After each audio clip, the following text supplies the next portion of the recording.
Mic check 1 2. Mic check 1 2. Mic check 1 2. Mic check 1 2. Hope you can hear me. Hopefully you can hear me. Hopefully you can hear me. Mic check 1 2. Mic check 1 2. Mic check 1 2. Mic check 1 2. Mic check 1 2. Mic check 1 2. Mic check. Mic check 1 2.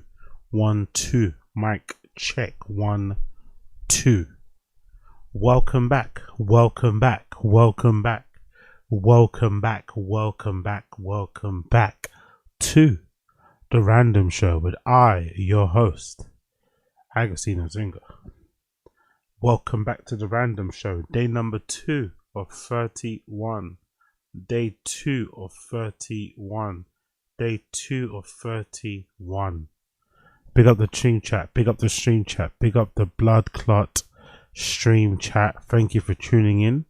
Appreciate you. Thank you for tuning in. Smash the like button, hit subscribe, all that good shit. I appreciate all of you.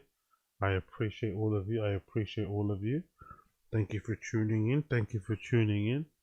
Thank you for tuning in. So yeah, day 2 of 31. Wagwan people. Wagwan for the Wagwan. Wagwan for the Wagwan. Wagwan for the Wagwan. Day 1 of 31. How you feeling, people? How you feeling?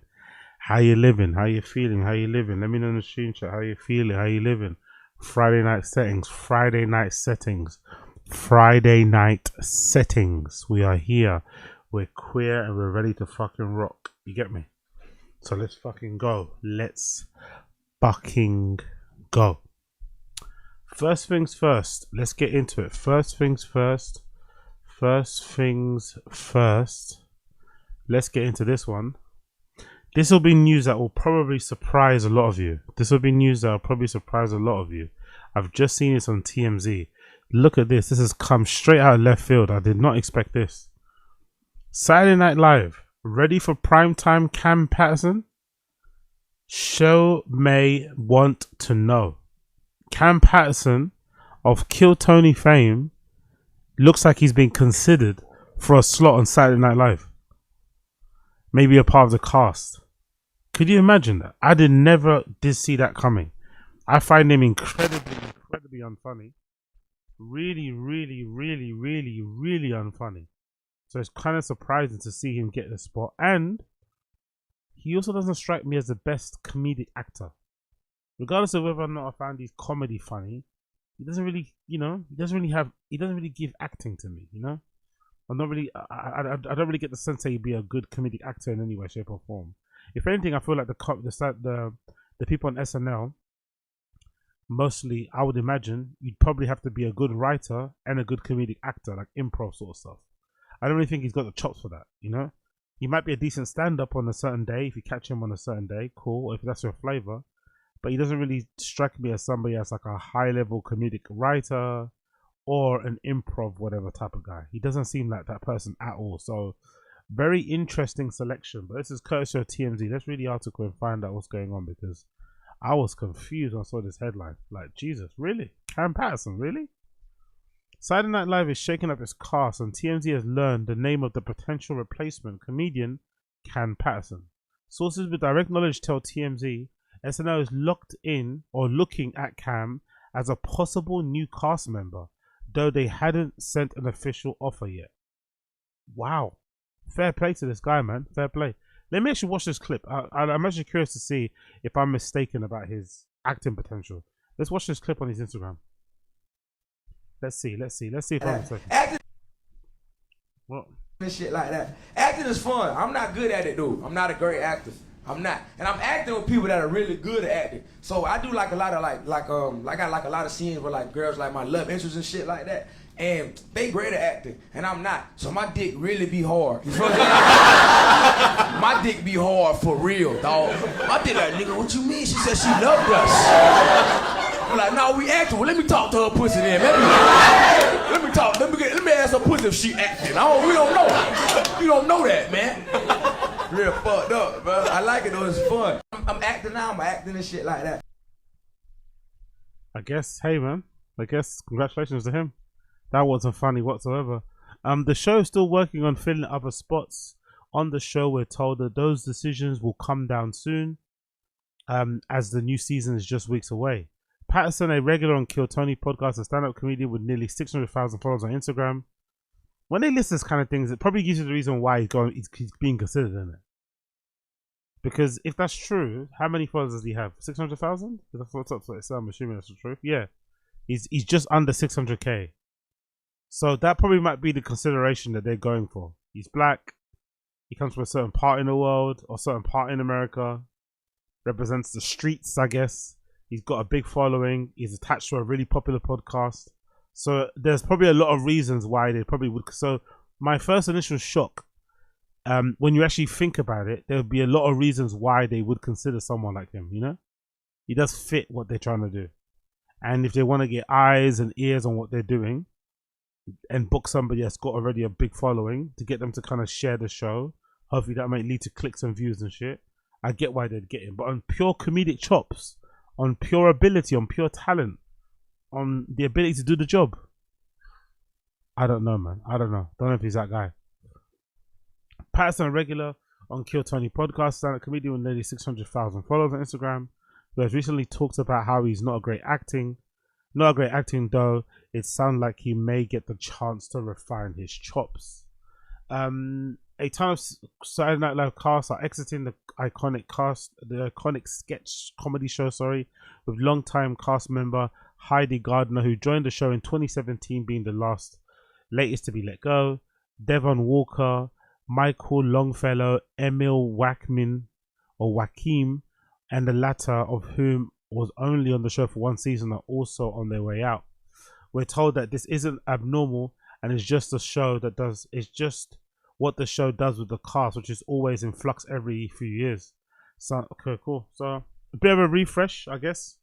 And Cam Patterson may have an opportunity to get on that big stage. Big look for him, to be honest, because I never saw this one coming. Do you know what I mean? I never saw this one coming. So big look for him. Congratulations to Cam Patterson if it happens. Let's see. Maybe he might prove us all wrong. Maybe he might prove us all wrong. You never fucking know. Talking about Kill Tony, your favorite, our favorite, my favorite channel, Joke World, just dropped a new video regarding the brand new Kill Tony special that dropped on Netflix recently. So let's see what's happened. I think it was a live stream event. I've been on the Kill Tony Reddit. A bunch of people are complaining that they cut some people out because some people went to the actual real show, and allegedly some comedians at the live show in Madison Square Garden were cut from the recording on Netflix. Especially this one kid. I think there's this one kid everyone's kind of like crying over, who I guess was really good. The kid, who's the kid again? I forgot the kid's name, but there's this one kid that everyone seems to like, who was cut from the Kill Tony broadcast. So I'm curious to see why that kid was cut. Where is he? Where is he? There's a child. He's not a child, but he looks like a child, but he's older. I forgot his name. Wish I had the fucking thing on here. Where the fuck is that kid? Did I mistake it in somewhere else? There we go. Yeah, this is the one. This one. So I think this. Oh no, that might be an actual child. That might be someone different. But someone got cut from the show. I guess we'll have to find out from Joke World. Big up Joke World. The Wild Kill Tony Netflix aftermath. Let's see what Joke World has to say about the aftermath of the show on Netflix. What's the deal with airplane peanuts? This is it, the Mecca. The greatest arena in the world, the third ever Kill Tony here, and proud to... Let's relax, Tony Hinchcliffe. Let's relax. Let's fucking relax. It's just a comedy show. Let's fucking relax. Say the first podcast ever at Madison Square Garden, and the first time... It's not really a podcast either, man. They're really stretching this terminology of podcast, aren't they? I never really thought of Kill Tony as a podcast. It's more of a live show. A live comedy open mic show that gets recorded into a podcast, but it's not necessarily a podcast. They need to relax, you know. It's not a podcast at all. Come on, let's chill. I'm in an arena for Netflix, everybody. You are here watching history happen. I want to say this on Netflix. Oh, by the way, just as an observation, big up Red Band, boy. Big up Red Band. I think he's listened to the complaints. Or maybe Netflix didn't like what they saw. What do you think happened, by the way, in the stream chat? Do you think someone from Netflix stepped in or do we think Red Band listened to some of the criticisms and complaints? Because look at him, he looks completely different. He looks like he's got some makeup on, looks like he's got some life in his face. He's dyed his beard. He's got a new haircut. He's got some trendy glasses. He kind of looks like Brendan a little bit. But he looks like he actually looks like he had a shower. Like, he looks clean and proper. Look, like, fucking hell. I've never ever seen fucking Red Band like that in ages, man. Jesus fucking Christ. Oh, look, we got Josie. Oh, you think it was Ozempic? I don't know if it's Ozempic or just somebody from Netflix stepped in and said, "Hey, you're looking too grey. You look like you're sipping an Astro. We can't be having that." He looks good, man. He's got some life in his face. Thank God for once. Thank God. Watching history happen. I want to say this on Netflix in front of all these people here. Dude, I've been doing this show with you since it was in the belly room at the Comedy Store, and there was 20 people there. This is f***ing insane. Good night. God bless. Kill Tony forever. 132 days after their debut episode on the largest streaming platform in the world, Tony Hinchcliffe returned to the most famous arena on earth with Mark Normand, Matt Rife, and the Legends Bucket to record the second installment of Kill Tony for Netflix, along with a stand-up showcase of his own where the comedian officially announced a massive extension with Netflix for 12 more episodes of the podcast that will be Jesus Christ, 12 more episodes. Fucking hell. Well done to Tony Hinchcliffe. I'm not gonna lie. Let's see. Have they got an official announcement about that? Kill Tony Netflix deal. Fucking hell, Tony Hinchcliffe killed it. Let's see. Let's go on news. Any official announcement here? Let's do Kill Tony Netflix. I don't see it there. I don't see any official announcement from the press. So we'll just take Joke World's word for it. Released once a quarter over the next 3 years. Last night, Tony put on a stand-up show called The Killers of Kill Tony, but prior to that, the last time he was in this arena was for the infamous joke at the Trump rally. Is this your first time wearing those suits? Actually, it's not. I wore a suit last time I was at Madison Square Garden. Oh, I forgot. It's a special event. Don't look it up. As far as the actual show goes, Mark Normand was on fire right from the jump with constant zingers like always. Matt Rife was also solid with some quick jokes after taking some time to warm up, but in general, these three together might be some of the fastest riffers you can find. There were some people online who were surprised to see— Ew. Fastest riffers you can find. Come on, Joke World, man. Like, what? These might be some of the fastest riffers you can find. Like, let's do some different adjectives, no? Let's maybe find some different ways to describe things that we like. Fastest riffers? What? See Matt Rife on this episode just because he's probably not the first comedian that pops into your head when you think about Kill Tony or New York City, but he did sell out MSG twice this year on his own. And aside from that, it's also fairly obvious that all of these guests for the Netflix episodes are comedians who either used to or currently have stuff on Netflix, just like they did for episode 1. Two things that really surprised me about seeing the show in person were our phones not being locked up at the venue and the quick 9-day turnaround to get this episode on Netflix. Wow, 9 days. Big up NJ Ranger. Joke World Don't Ball Wash Challenge. Impossible. It's exactly.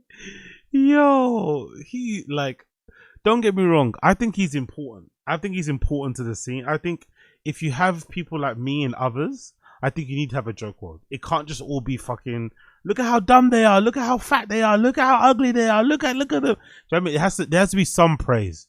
And he looks like he genuinely loves comedy. You know? He loves stand-up. Like, he wants to be a part of fucking Your Mum's House. He's probably gonna end up being an extension of Your Mum's House soon if he's not already. You know, like, it's a good thing, you know? It's a good thing. I think we should Joke World Don't Ball Wash Challenge impossible. The fastest riffers in the world. The three of the like.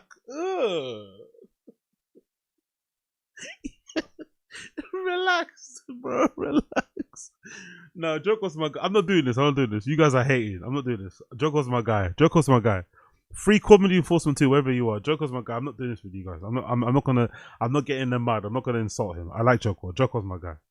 This was my first time ever attending a Kill Tony arena show, and to be honest, I walked in expecting things to feel a lot more disconnected and overproduced. It's no secret that all arena shows lack the intimacy of clubs and theaters when it comes to comedy shows in general. By the way, what he said is a good point. 9-day turnaround is fucking nuts, bro. For all those multicams and shit, the editing, the light, everything, to turn that around in 9 days, like, that's fucking phenomenal. Really, really, really good. Let alone something like Kill Tony that relies on non-professional comedians for half the show who are bound to crumble under the bright lights of any arena, regardless if it's MSG or HEB. But in reality, everything felt surprisingly normal, and even though the space was super large, it still felt full from entertainment. Everyone I saw in the building was having a great time before and after the show. Hey yo, Ryan Harty, I'm so glad you said that. I'm so glad you said that. I'm so glad you said that. Podcast Cringe love Starvey and Chrissy D so much, just like Joe Gordon. It's disgusting. I've been watching a few of the 2 Bears 1 Cave with Stavros and fucking Chris DeStefano, right? Because I enjoy both of them. I think they're both, I enjoy them individually and I enjoy them together. But it's a bit of a trip when you watch a Podcast Cringe reviewing or recapping an episode of 2 Bears 1 Cave, and then you watch it yourself. Or no, you watch 2 Bears 1 Cave first yourself, and then you watch an episode of Podcast Cringe where he reviews it. It really kind of throws you for a loop, because the way he be talking about those shows, like, it was good, but it wasn't that funny. Like you know, like, it's much better than 2 Bears 1 Cave with Bert and fucking Tom. Obviously, it's still better than a lot of them, but it's not as funny as he's making it seem. So I guess we all have our favorites, isn't it? We all have our people that tickle us. Like, if fucking Sebastian Maniscalco was good on podcasts or gave a shit about podcasts, I'd be fucking crying with laughing, right? Like, same goes for Fluffy. I've got my favorites, you know. If those guys did fucking pods on a regular, I'd be fucking, you know what I mean? I'd be showing all fucking teeth, you know what I mean? Top row, bottom row, all day. So I guess we have our favorites and we kind of, you know, kind of add some sauce to the belly laughs. But some of the episodes of 2 Bears 1 Cave I've been watching lately, they've been good, don't get me wrong, but they've not been as good as my guy PT's been making it out to seem to be. I'm not sure how it'll translate on the big screen, but from a boots on the ground perspective, it felt like a special night. In fact, I'd say the entire episode went pretty smoothly outside of the typical booing that happens at these arena shows every time the crowd reaches a size of critical anonymity. Unlike the episodes at the mothership where sound like he was upset about that. And like, if it shows a reach level of critical anonymity, it sounds like you wanted to snitch. It sounds like you wanted to tattletale on somebody. Get someone's attention, isn't it? Get someone from security or some concert, someone to kind of do something. Can you do something about this? I can't hear the jokes, you know? Like, he sounds like he kind of got annoyed by people booing in the crowd and being loud and boisterous and crazy. Like, come on, Joe God, relax, enjoy the show, have a drink, take a bump, it'll be all right. there's a baseline expectation that the bucket pulls might do well, or at least could do well, as an open micer performing live in front of 18,000 people with millions and millions more watching at home on Netflix. It's almost considered a victory to just get all the way through your set without completely losing the crowd. Tony starts to show off and he goes, all right, guys, we're going to bring out our first bucket pull. Here we go. There's one rule tonight. Let them do their set. No booing during their... And he got as far as no booing, and the whole crowd's like, you, Tony! One thing that really stood out in episode 2 was the strong performances from the regulars. Maybe it's because they did that stand-up show in the same arena the evening prior to Kill Tony, but whatever it was, all of the regulars seemed to thrive on Saturday night. Cam Patterson did his thing on the show as usual and got passed at the Cellar while in New York. Ari Maddie received one of the biggest ovations of the evening, and really, let's just check out the Comedy Store. I'm actually curious to see, what do they say when you get passed? Do they put an announcement up? Comedy Cellar, New York. Did they actually put an announcement and say, hey, congratulations, you've been passed? I want to see what they do. So allegedly Cam Patterson's been passed. Did they put something up on the Instagram? Like, what happens? Do you get like a ribbon? Do you get a belt? Do they give you a badge? A star? Maybe a little fucking moleskin book? How do you know you've been passed? Or they just tell you and then you put up on your own Instagram? I can't see no post here with Cam Patterson. None. Okay. Cool. Let's see his own Instagram then. Maybe he might have it on his own Instagram. There it is. Cam's so funny. Get it? Because he tells jokes. Get it? Has he got a post about it being passed of the seller? No post about it. No post about the seller I can see. No? That's the seller there? No, that's not the seller. So how do people know about this stuff? How do you find out someone got passed somewhere? Okay. Somehow looked more comfortable on Netflix at MSG than he did on Netflix at the mothership. David Lucas and Hans Kim both rose to the occasion as well. Really? I got to watch this for the Patreon then. I need to watch this for the Patreon. David Lucas did well. Hans Kim did well. Hans Kim is fucking garbage. They both did good. I ain't seen this with my own eyes. Reaction coming to the Patreon. Reaction coming to the Patreon with this. I ain't seen this with my own eyes. Really, they did well. And Fiona Cawley had a pretty funny interview too. Fiona has one of the best senses of humors. We've talked about it a billion times. Is there any good news with your condition or anything? No. Even though it took place in an arena, episode 2 felt like a way better representation of the Kill Tony universe to brand new Netflix viewers compared to episode 1, which relied heavily on characters and stunts. This time around, the actual comedy was way more on display, and all the extra spectacle from last time was generated just by being inside such a beautiful venue. Or at least that's how it all seemed in person. So they learned their lesson from that first episode of having too many big guests and making it all about the guests and not about the pure essence of fucking Kill Tony, which is doing the open mic shit. Okay. I see where he's going here. The Legends bucket was also super clutch, once again keeping the show on pace and guaranteeing. Hey yo, relax, Joke World. The Legends bucket was super clutch. How does that even make sense? Does that even make sense? Saying a Legends bucket is super clutch. Isn't that completely fucking using the word clutch, no? How can the Legends bucket... Oh, you say the Legends came up clutch, right? Some of the Legends came... Or the Legends set came up clutch. But then that would also make it seem as if the night wasn't good. But he said it was good. So you can't really say they came up clutch if the night was good anyway. If the night was bad, you could say, oh my god, the Legends came up clutch. Or the open micers came up clutch. How can the bucket itself, like, whatever. Guaranteeing there will be quality stand-up throughout the show, even if all the real bucket pulls bombed. Those legends included Dave Attell, Jim Norton, Joe DeRosa, Harland Williams, and Jeff Ross. I'm so proud of you. I mean, here we are. Madison Square Garden, sold out. I gotta say, for a... You think, is this glazing they do, right? Is this glazing, or as certain J Ranger would say, this ball washing? Is this part of the ruse that they all do? It's kind of clever, isn't it? Each comedian, especially the big ones, get on stage and they do this little thing where they suck off Tony Hinchcliffe and kill Tony for like 2 minutes. Oh my god, I want to let everybody know, all the Netflix executives, this is so good. Is that a way to like guarantee you get paid? Guaranteed to get a new contract? It's kind of clever, isn't it? Like, you don't just let the show speak for itself, you also kind of re-emphasize it with all your guests. It's sort of like it's kind of like a chant, right? It's kind of like you're being hypnotized. Like, it was so good, thank you, Tony. I remember doing this show in the belly room when there was 2 people and one person had 1 leg. Oh, it's so good, best show on earth. Next person comes on. I remember doing this when it was in a car park and Tony was sucking someone's dick on the stage as a joke. Remember that? Like, I wonder if that's all part of the fucking game, you know? Bottom, you're really on top. You have a gun? Yeah, big up Ryan Harty. Big up. Joke World is trying to get in the green room. Yeah, he definitely is. Can you imagine the amount of DMs he must have been? I like you, Joke World. You know I do. But let's just call a spade a spade. Can you imagine the amount of DMs he's probably sent to try and get into fucking clubs and? Oh, I can't do it, man. I can't do it. I think the only way to run a channel like Joke World, if it was me, again, I shouldn't tell him because he's nearly approaching fucking 1 million subscribers. He doesn't need any fucking help from me.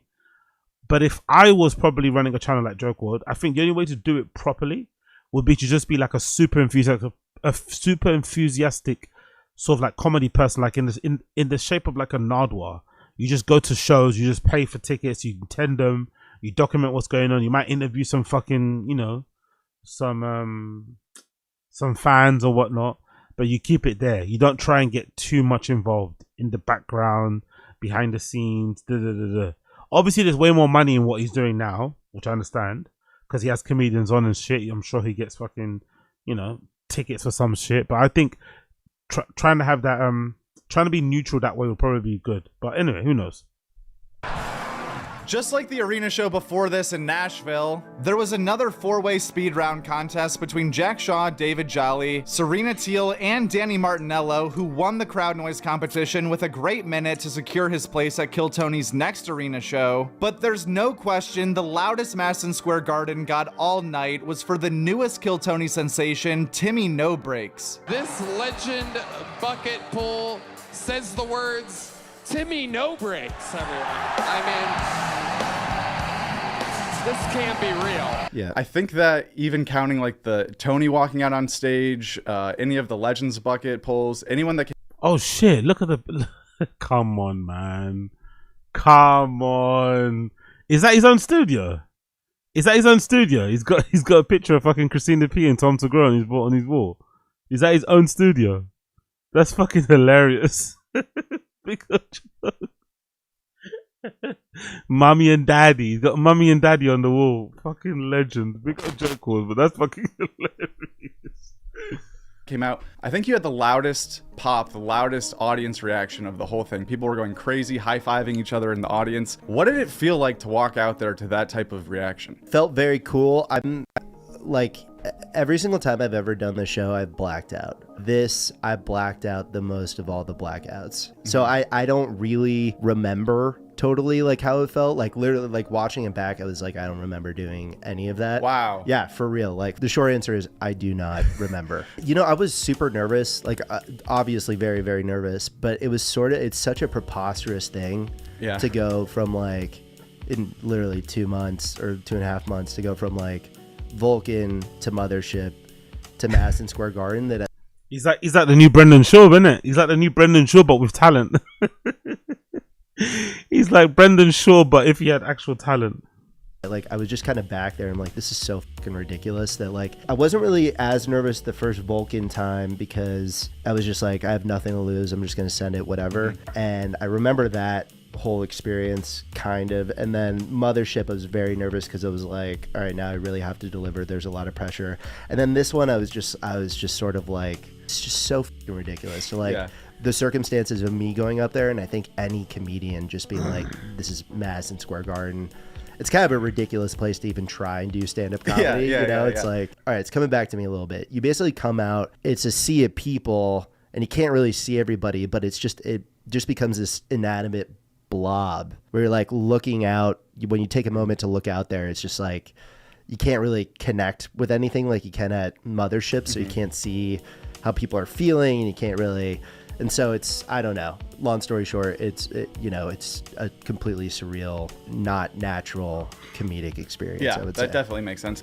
Like you said, it is pretty preposterous to go to Vulcan to MSG in 2 months. And then add on top of that, now you're a Netflix comedian as well. What was it like finding out, not only are you about to do MSG, but it's also going to be on Netflix?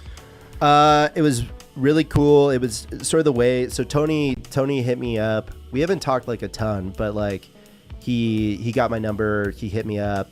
I was doing Secret Show. He came to Secret Show just to talk to me. So he told me in person, which I thought was like a really nice, cool move. He could have just, I mean, the fact that he did that on like a already very packed lineup, and he found room for me to like do it. But him telling me in person was really cool. He told me, he's like, yeah, you're coming to MSG. We're gonna put you up. We're gonna fly you out, and and then it's also going to be the Netflix episode. It's just like, Jesus. So he didn't get paid. He got flued out. He got put up and stuff, I'm assuming, but it looks like he didn't get any shinglings. But to be fair, this type of opportunity, you don't really give a fuck about payment. Do you know what I mean? The opportunity to be on that sort of platform, to have that sort of fucking, you know, catchment of people watching you and shit, international, global. You can't pay for it. So, you know, if you don't get paid, you just get flown out first class, you get put in a nice hotel, you get looked after with drinks and food and shit, you're fine. You know what I mean? Because what he's going to get from this, you'd imagine, is going to be tenfold. What you get from it will be tenfold. I'm wondering, though, going forward, do you think your Tony will start having their own agency and shit? Do you think they'll start, like, taking, you think they'll start representing comedians? Like if you come through Kill Tony, they'll represent you, take a cut, become your agent or something. Do you think that's a thing? Exactly. There we go. That's exactly what I was thinking. Right, Artie? Like, cause Tony's sounding like a bit of a pimp, innit? He's sounding like he's in the game, innit? He's sounding a little bit like, you know. I don't know. Not too sure. Jesus Christ, you know, like, yeah. So it was cool. He told me in person. I thought that was like a very like classy, nice, much more than you need to do. Just giving me the opportunity, and then how he communicated, I thought was like super cool. Was there any part of it that kind of like ruined the next few weeks of your life because now you have this hanging over your head, or was it just I'm so excited? Oh no, it totally ruined everything. Yeah, I mean the pressure that you feel is completely like, it's just, there's nothing that it's impossible to experience anything like that before in your life, you know. Who does he sound like when you close your eye? When you close your eyes, who does he sound like? Is it Casey Neistat? He sounds like somebody, innit? If you close your eyes and don't listen and don't look at him, he sounds like somebody, innit? Oh, I can't think, but he sounds like somebody. I'm gonna figure it out. You know, like, okay, well, like I almost wish you told me, and then the next day I went up there. And so it's, you know, it's one of these things that's really hard for me is, you know, I look at the minute, but then I also look at the interview, and I try to be like prepared for both. The first time was like the most improvised time, you know, like I was just like, I'm going to go up there. The only thing I had in my head that I knew I was going to do is if he gave me a big joke book, I was going to smack it out of the air and be like, I don't write, bitch. And then he was so nice by the end that I just like, people don't know this, but he like threw it directly to me, threw it perfectly. And then I just like let it fall. And then I threw it out or whatever, but I was going to fucking... That's so funny. You know, that was like the only plan I had. And then the second time, I would say like 80% of that I had thought about before. And then these were organic moments where he would just... It was like throwing a baseball up and I could just be like, got something for that. Bam. You know, like Ryan O'Neal, you know, I'm going to serve you or whatever. And then this time... it kind of felt like I maybe over prepared and try to, you know, like I'm picking it apart, like over prepared, try to get too much out there. And then like that minute does very well in like a club setting, but I don't know if I rushed it or like didn't set it up properly, but it definitely didn't translate as well to an arena. This to me was the worst of them. And I'm like trying to understand why. And I think maybe part of it is that I maybe put too much effort into thinking about everything, and there's like a million things I didn't do that I wanted to do. But yeah, again, long answer to a really simple question. You're a fucking mess. Like you're just like, all you can do is think about it, you know, plan everything, overthink things, Yo, big up Coiler in the chat. Same thing Dice Clay did, Jew pretending to be Italian from Jersey. I'm actually surprised the Andrew Dice Clay thing hasn't been copied more often, or in recent. Obviously, he's kind of doing his sort of like flip on it. I'd say years-wise, era, I'd say his caricature is more 90s and less 80s. You know, it kind of feels like Dice Clay's image of who he's, or maybe Dice Clay is even more 70s, right? With the fingerless gloves, it kind of reminds me of It kind of reminds me. What's that movie called? Is it Come Out to Play, when all the guys are wearing fucking denim jackets? What's that old school movie? You know, it kind of reminds me of that Michael Jackson scene where they're fighting in the underground. Dice Clay comes from that sort of era, really dilapidated, smashed up New York. That's it, Warriors. It kind of reminds me of that. Whereas this person he's representing is more like Studio 54, which is like 80s and 90s. I think Dice Clay is more 70s. This version that he's trying to portray is 80s, but I'm surprised no one has kind of like done it more often going forward, you know? Use that sort of like outfit, whatever, you know? That sort of thing. I'm surprised it's not been a thing. But yeah, it's very, very Andrew Dice Clay like. Things worse because you're overthinking things, all that. Yeah. But I also think it's a bit of a lazy observation too in comparison. Nothing always has to be like something. He's doing his own thing. I don't really think it's very Andrew Dice Clay at all, to be fair. He also doesn't continue doing it in, you know, IRL. It's kind of like a character he just plays and just continues on. Whereas Andrew Dice Clay, you know, it's kind of like, it's a part of him now. That kind of person or persona he's created. But yeah, I think they're different. They're in the same universe, but they're different. What were some of the things that you didn't get to or left off the table for MSG? Yeah, the two things that come to mind. We got Coyle. Either way, I think it's corny. Okay, fair play, fair play. So like I wanted like my entire like idea for it, and like I work with this friend of mine like on it. He's like he had this idea of me pointing to the audience and being like, you know, when I say repeat after me. I gotta start using music beds for my clips as well. I'm gonna start using music beds. I'm gonna start using some AI music beds, like, or just creating some nice ones, because it helps when the person's just chatting shit. They can't both listen. You just start listening to the music bed. You know, I like it. And then I would yell "gayo," like when I point at you, say that, and I'd be like, "Not yet," and then it would just be like on the table for at any point I could be like, "Tony is gay," and then point at them. Yeah. Or like if somebody else roasted me, I could do that. So I really wanted to do that. I thought that would be fun. And then the other one I really wanted to do was, if you asked me another question, I'd be like, all right, before I answer this question, I want everybody in the pit to stand up, separate. All right, when this answer drops, I want you to run at each other and mosh. 3, 2, 1. Yeah, I've been doing pretty good.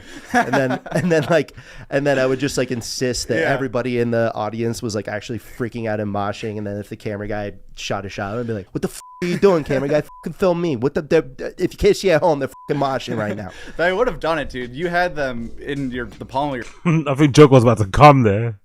I think Joker was about to come in that fucking chair right there. Like, he's doing bits right in front of me. Timmy no brains. Joker was about to come right there in that fucking chair. He was loving every minute of that one. He was. Your hand. Yeah. There people were high-fiving when they just said your name in the audience. That's so cool. Crazy. That's so cool. Mark Norman, Matt Rife were on the panel. As far as Timmy No Break's best situation, who would your dream panel be that you would think would be like, oh, this would be fun to riff with this guy, or he'd really get what I'm doing? Mark is like, I think super, super good for that show. He's like a comedic savant, you know, like the fact that he's able to get out as many jokes on the fly as he does is. Also, come on, bro. The wristbands. Come on, brother. You know I like you, but what are these like? What are these wristbands? Unless one of them says, "What would Jesus do?" or all three of them say, "What would Jesus do?" Take them off, please. Come on, bro. Come on, bro. You're too old for these wristbands. Come on, my guy. Come on. Like one of the most impressive things I've ever seen any guest do. And then Matt Rife is like, he gets out good jokes, and he's also just like super nice and super positive. So I thought it was like a great panel for the show. I think like for this character though, like having like an Adam Ray or like an Adam Ray, I think would be perfect. Harland? Harland would be perfect. Yeah, Harlan would be perfect. I think it would just be like a really fun back and forth. So have you heard from anyone after the Netflix episode that didn't know about the YouTube episodes or anything? How is there a bigger reach on Netflix? Can you feel that? Yeah, it's been less through Netflix. Oh, wow. Yeah, it was more on YouTube. Yeah, I don't know. I think just the fact that like YouTube is like on the internet and like you could post like clipped up. Yeah, more clipped up and stuff like that, I think. But also, I don't think it was as strong of a performance, and I also think YouTube's on the internet. Who would have guessed? Like the novelty of like the whole Timmy No Breaks thing isn't like it was. I think there's like multiple variables in that, but from what, you know, from the people I've talked to, I think the bump that you get from Netflix is not as big, ironically, as the bump that you get from like the YouTube stuff. Did you have a chance to do any other shows while you were in New York? Look at how things have changed, man. There was a time when all these comedians would literally do anything. They'd sell their own fucking kids, sell their own kidneys to get on Netflix. Now they're all understanding that, actually, if you want to get your stuff seen, you might as well put it on YouTube, you know? Obviously, if you care about money, get yourself a fucking Netflix deal. You'd be dumb not to. But if you want people to see what you do, and you want it to reach a lot more people, and maybe open other doors, put it on YouTube isn't that bad of a thing, you know? So it's just interesting to see where we're at now. There was a time in comedy where putting your special up on YouTube was almost like a, you know, it was almost like there was a lot of shame attached to it. Oh, no one's buying your special. No one's believing on your special to put it behind a paywall on a streaming platform. But nowadays, you know, if you're good on the road and shit and you make a decent amount of money in a pod, you don't really need to put your shit on a fucking, whatchamacallit, streaming platform like that anyway. Just put it on YouTube and see how it goes. York? Yeah, I did two. I did one at St. Mark's Place, which is called like the Big Book Club. So I think the idea for this show is just people that have gotten like a big joke book. And then I did one at this place called Sesh Comedy, which is kind of like a Black Rabbit type place in New York. Both very cool. How was like, did you meet any New York City comedians? How is their like scene that you got to see a little bit of compared to Austin? So like the Big Joke Book show was just all Austin guys basically. The Sesh show was some Austin guy, like I followed Danny Marinello that was on. Yeah. So I didn't really get to see many people, but I think what's like different, and I got to do some shows in LA at the Comedy Store, and I think the difference between like New York and LA to Austin is that you can do spots at these like offshoot comedy clubs, and you can end up following like a Mark Norman or like one of these other guys, because Mark like will pop in to do like an open mic or like pop in to do a bar show and stuff like that. And I've heard it. It's so cool. Like the Secret Group, the smaller room at the Secret Group, I was talking to one of the guys, and he had, when he was just in town to do a show at like a theater, I guess, he just like wanted to get up, and he like popped in there and was writing new material. He did Maggie Mays in Austin, you know? Wow. And so there's That's so cool. So there's people like, yeah, there's people that like, ew.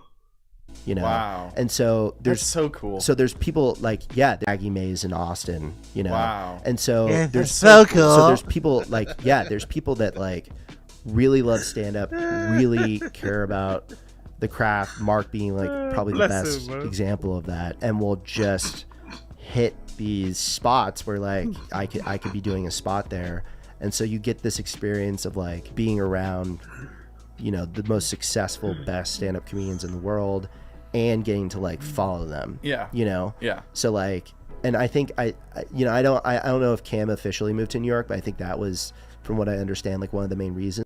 Yo, the eye contact is strong. Look at him. The eye contact is strong. The eye contact is strong, bro. Is he even looking at him? I don't think he is, is it? No, the eye contact is strong. We got joke. He wants to, he wants Timmy No Breaks to feel him, innit? He wants him to feel him. It's like, you know, here you'll go up like with your peers a lot, unless you're doing the mothership all the time. But to get to like put yourself in positions where you have to follow like the best comedians in the world, it's like, you know, you're playing at JV, then you're playing at varsity, and then you're playing at whatever the you know, this next level is. Okay, cool. Big up Joke World, appreciate you. You're a fucking legend. I will end up watching this Netflix special on the Patreon, so make sure you subscribe to the Patreon, patreon.com/Agostino. Link in the description, in the link tree. Check it out. But I will be reacting to this. I'm curious to see, because he said fucking, what's his fucking name? David Lucas was good. That's the main reason why I want to watch it. I'm not gonna lie. Like, David Lucas is usually pretty terrible. And he said David Lucas and fucking Kim Hans fucking killed it. And I just don't believe it. Something in my soul tells me he's lying or he's gassing it up. So I really want to see with my own eyes. Did David Lucas and did Hans Kim actually do well? I really, really want to see. Hans Kim, David Lucas. Like, I can understand that Ari Mattis guy doing well. Although I didn't like him. When I first watched Ari Mattis, I didn't really enjoy him. I didn't really get it. But I can see him doing well in other shows. I could buy that. You know? Or I could even buy Cam Patterson having a good set. But there's something in me that can't buy Hans Kim or David Lucas killing. I just can't buy it. I just don't buy it. Can't buy it, don't buy it, will not buy it. But if Joke World said it, it happened. So I'm going to check out for myself and see Wild Guan. You get me?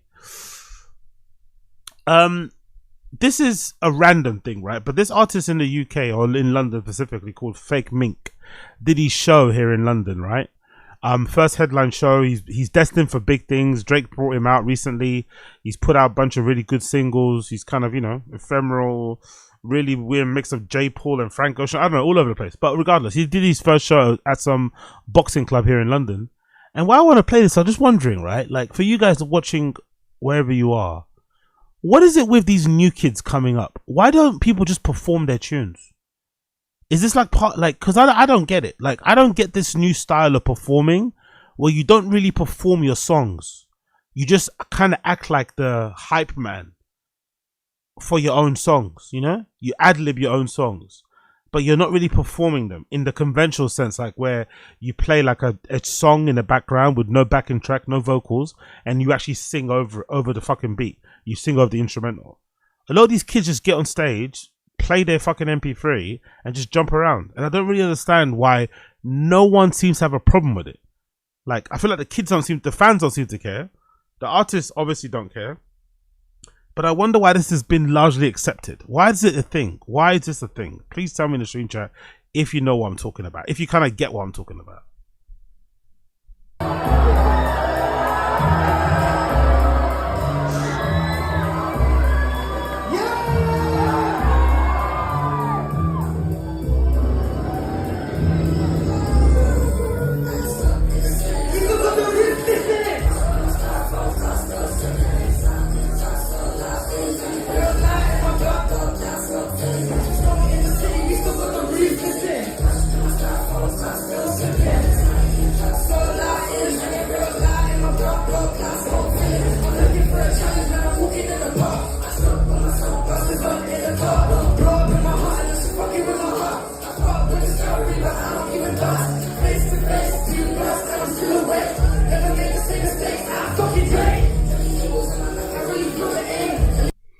So I don't know. I wonder how this has become like accepted. I just don't get it. Because he's good. I like this kid. He's actually really talented. But I just don't get why he doesn't perform his songs. Because somebody mentioned Kanye and Vultures, right? Kanye, yeah, but that's when you're performing, when you've got hits, when you've got a discography like Kanye's, you can just go into a stadium and just stand there. People are going to sing along to your rap, your tunes. But I feel like when you're a newer artist, every performance is an opportunity for you to introduce yourself to the world. Why wouldn't you just like perform the song, you know? But I seem to be the only person that cares because I read through the comments and no one's caring about what I'm caring about right now. This is the clip that really disturbs me though, right? Look at this, like, you know, looks like a fun show. He's in the boxing ring, kind of a, you know, a different type of a vibe of a live show, different type of a venue and shit. It looks like it's a sold out crowd. It is a sold out crowd, like, you know, but he's just jumping around.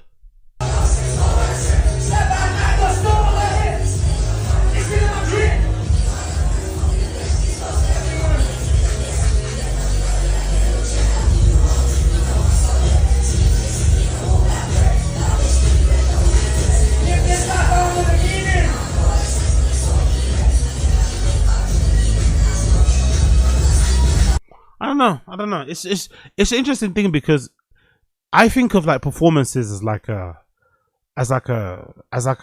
push and pull. It's like a dance, isn't it, between the performer and the people watching. You kind of want to put in a great performance. You want to remember legendary performances, but can you really say this is legendary when you're not really doing anything? You know, like, I don't know. Maybe it's unk status for me in that regard. But it's just like I'm wondering, why don't these kids perform their songs? Like, why aren't you singing? Why aren't you rapping the words? Like, why aren't you just like, you know, at least the verses or the choruses at least? Nah, it sounds like karaoke, but like weird karaoke, you know? Anyway, what do I know? What do I know? Absolutely nada. But Timothy Chalamet was there, so maybe I don't know what I'm talking about. Timothy Chalamet was there, so big up Timothy Chalamet. He's fucking tapped in. Great to see. Shadow Sanders. Oh no, it's not Shadow. Shilo. Shadow, I think, got dropped by the other team he was with, unfortunately. The other kid, Shilo, the other brother, he's also been passed by the Tampa Bay Buccaneers, and he released this video talking about it. And you know why I'm playing this now? It kind of made me think about Brendan and his kids, because Brendan's putting all these eggs in his basket, in the Tiger Shaw basket, hoping that Tiger makes it in fucking baseball and gets an Otani level type of contract. But I also feel like he doesn't really think about, or he doesn't really talk about or anything, what happens if Tiger gets close but doesn't sign eventually for any team. You know, how's he gonna deal with his heartbreaking there? Will he advise Tiger to take up UFC? Will he tell Tiger to jump on the stage and start doing stand-up? I'm curious to see how, if ever it happens and Tiger doesn't achieve Brendan's dream of him becoming a professional baseball player, how will Brendan adjust? How will he adjust his parenting? Will he suddenly stop talking about Tiger because he's not playing baseball? I'm curious to see, but this is kind of heartbreaking video clip. of Shiloh Sanders essentially admitting that his NFL career or dreams are over. I've been talking to my agent, and we're waiting on the next opportunity. If that's in the NFL, cool. But God's blessed me with a lot of talents to do other things other than play football, you know. And I feel like in every athlete's life, it becomes a point to where yeah, big up Black American. So I just saw your comment. Big up Black American. Please go to people go to content nowadays to post their face and clips on social media, not to enjoy the show. That's a fantastic point. And I think it actually works for the artists too, in the same way. Artists don't do shows to perform their songs. They do shows to give their fans a chance to post their fits and share on social media. That's probably what's happening right now. You know, I'm thinking of a show as if, oh, it's a chance for the artists to go perform in front of their fans and give them a show, maybe bring to life some songs in a different way. I'm thinking of, you know, all the people I've watched over the years who kind of, you know, you do a different type of interpretation of a song when they perform it live. But actually, most shows are an exercise in trying to create moments for your socials, which is kind of depressing. Big up Black American. Game ends for you. And I'm not saying that's what it is now. I'm just saying mentally I'm good because I know that I got a lot of talents and I've been blessed. And basically every athlete comes to this point to where you find yourself without the game of football, and then you thinking about what can you do next, what now? And you know, I'm thankful for my family, my friends, and just my support system. I've been cool, I've been good. The NFL is just, I mean, they call it not for long league. Nothing's ever certain. Even if you make the team, it's not certain. So you always want to not really have a backup plan, but you always want to have other interests that you're interested in. You know, I've always done that my whole life, playing football. With music, acting, modeling. I'm well versed, and my parents made sure of that.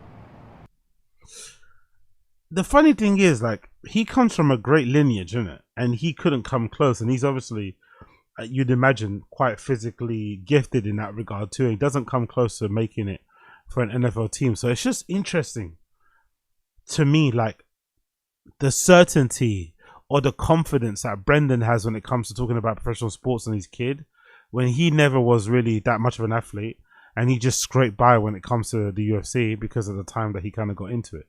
When actual athletes, when kids of like legendary Hall of Fame athletes are struggling to make it in the NFL or struggling to make it any type of professional sport, and here's Brendan thinking because he, I don't know, got cut from what, CU Buffs and shit, had a stint in the UFC, that somehow he's got these superstar genes. It's like, it's incredible how he thinks how his brain works in general, you know? Because the Sanders brothers look like they're having fucking trouble, and they come from an elite lineage. But somehow Brendan thinks, you know, the SCHAUB'S lineage with fucking Slow Joe Diaper Butt over there is gonna produce some like freakish athlete. It's like, I don't know, man. I don't know. Hey, I don't know. Who knows? Let's not ruin kids' dreams. You never fucking know. Tiger might surprise us. Tiger might surprise us. Next clip quickly here is a Kid Cudi talking about why he's warning younger generation not to partake in hardcore drugs. Let's hear Kid Cudi's warning about drugs. Do not do cocaine. Don't do Molly. Don't do meth. Don't do heroin. You shouldn't try any of that shit. And it's gonna make you miserable. You're gonna be a shitty person. It's gonna fuck with your creativity. It's gonna fuck with everything about your mental. This is the first time anybody's asked me what type of guidance I would give about drugs. There's no happy ending to that story. It'll just pull you down to the darkness, to hell. Literally, you will be at the basement of hell. And that's where I was for years, in the basement of hell, living there, maintaining, damaged and tortured. And that's what drugs will do to you.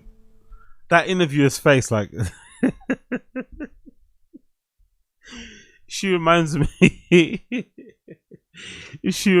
of all the black folk I've been in the company of, because, you know, black folk we're kind of complex, we're kind of weird when it comes to drugs. the black folks have been around. When you whip out the baggie, when you whip out anything that isn't a joint, that's what they look like.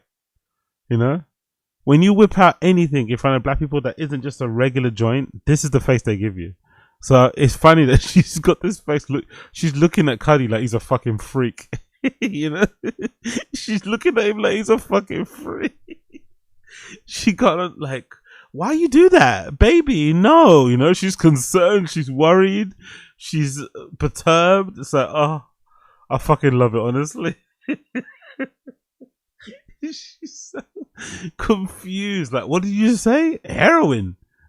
Molly? Huh? Like, she is really concerned. Even if you stop, that's how I relapsed. There was still a little voice in the back of my head, and I was like, come on, let's try it again. Just take it easy this time, but let's try again. Once you let that demon in, he will make a home in your mind and will wait there. So, young kids, if you're watching this, like, take it from the rager. Steer clear. You're too old to be calling yourself a rager. Yeah, big up Jose Lopez, exactly. Big up Jose Lopez in the stream chat. Go ahead and bring up a K around the homies. They calling me a crackhead. Yeah, exactly. Start crush anything. Crush anything around the homies. And they're going to be looking at you like, like you're fucking Pete Doherty out here. Because life ain't that bad. You don't have to do hardcore drugs. I think I never heard you being so vocal about that. Nobody's ever asked me about that. Well, I'm so honored. Thank you so much. She's still confused. So yeah, man, I don't know.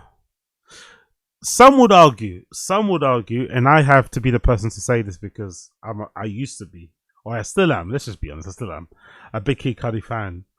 But I personally think his music has gotten far worse, or has the standard of it, the quality of it has dipped considerably ever since he kind of, you know, broke up with fucking Kanye friendship wise and he got sober. I'm not gonna lie.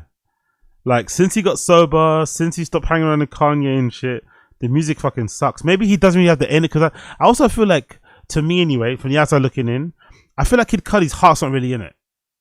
But he can't quit because he doesn't have anything else to do, right? He's not going to be an executive, I don't think, anytime soon. Like, he's probably not going to start a podcast because he seems like a lazy dude. Again, this is all love. But I feel like his heart's not really in music, which is why we get the lackluster tunes. But weirdly enough, if he fucking started doing drugs again, I think his songs would improve. Because I think a lot of the reason why we got those amazing, like, you don't get day and night unless you're really up day and night. Let's think about it. You don't get fucking records like day and night unless you're fucking up all day and all night. Like, there's something magical about those type of tunes. But unfortunately, they were also fueled, you imagine, by a lot of fucking drugs. Some of which you probably would imagine might have killed him. So I understand his warning. But I think a lot of people out there, especially the youngsters, I'd be remiss to say that you should probably give it a go when you're young, at least, when you can get away with it. And then, of course, taper off as you get older. But I think his art has suffered a lot for it. I'm not going to lie. Big up Quailers. The first album, which Chip the Ripper, was a masterpiece. Yeah. Actually, you know what? The last album I liked from Kid Cudi was the one with the fire on it, on the front cover. I thought that album was... like, people didn't like it at the time. But looking back, that album has aged well. Especially when you consider what came after that as well. I thought that album with the fucking fire on the front, it's in a gold frame. Woo-hoo. I think there's a song with E40 on there that was one of my favorites. All right. Like, I can see the sample in my head. I used to play it so often. That used to be my fucking cycling from home from work tune. I used to love pedaling to that shit. So yeah, big up Kid Cudi. Good message, but unfortunately, I think sometimes the best lessons are learned being an absolute, caner. And then you level off a little bit as you get older. But I could be wrong. There's a clip here taken from a documentary. Again, another one I'm going to watch on my fucking Patreon. So make sure you subscribe to the Patreon. I'm going to react to this in full. But there's a documentary out at the moment with this lady called something Tooley. I forgot her fucking name. But regardless, she's a very popular British person who does a lot of really good documentaries. I think his name is Rachel Tooley. She has a lot of great documentaries. The girl with the ginger hair. She did a documentary about Lily Phillips, the OnlyFans girl that, does these big challenges where she smashes 700,000 people. There's a segment in the documentary where Lily Phillips talks to her parents, and it's a very interesting conversation. Big up Fearbuck for the clip. Big up Fearbuck for the clip. You're messing in our marriage a little bit because I haven't agreed to this, but he has. Oh, really? Oh, but that's interesting. I would like to get her point over, but obviously she wants to use the way the royals Rated. She used to look like her dad, innit? Most of the mum. work, and they just don't comment on things as such, and it goes away. I understand both approaches. Can you talk me through when you first learned this is what's happening? We've known for years that she'd done OnlyFans, but I can honestly say I thought it was just posing in swimwear and lingerie. I thought that was it. I really did. Jesus Christ, Dad was in for a surprise, isn't it? Dad actually thought she was just posing in lingerie. It's Jesus Christ, what a surprise! Imagine the surprise when you actually find out your daughter's getting fucking smashed by 100 million guys. Like what? Oh yeah. Because when she announced that she was doing OnlyFans, we stood back because we want to continue our relationship with our daughter, and we were pretty open with it. You know, it's what she does. But then when it took the next step, we were like, no, we didn't like that. Did we? No, not at all. If there's anything that we could do that would change. Is there a bit of an age gap in the mum and dad, or is that just the angle? I wonder if that's affected her perception of sex and shit. Does it look like the dad's considerably older than the mum, or are they just the same age, but the dad's just like, you know, he's out in the sun a lot more? I don't know. Big up Black American, you're so right about us and drugs. A former shipmate in casual conversation asked two of us, haven't your friends ever just offered you a we'd like try this? Exactly. Who the hell was offering? Exactly. I love the type of moments like, what? We had two completely different fucking upbringings in it. Exactly. I love those type of moments though. Those moments are the greatest. Where you realize, okay, cool. Racial differences are definitely strong. I'm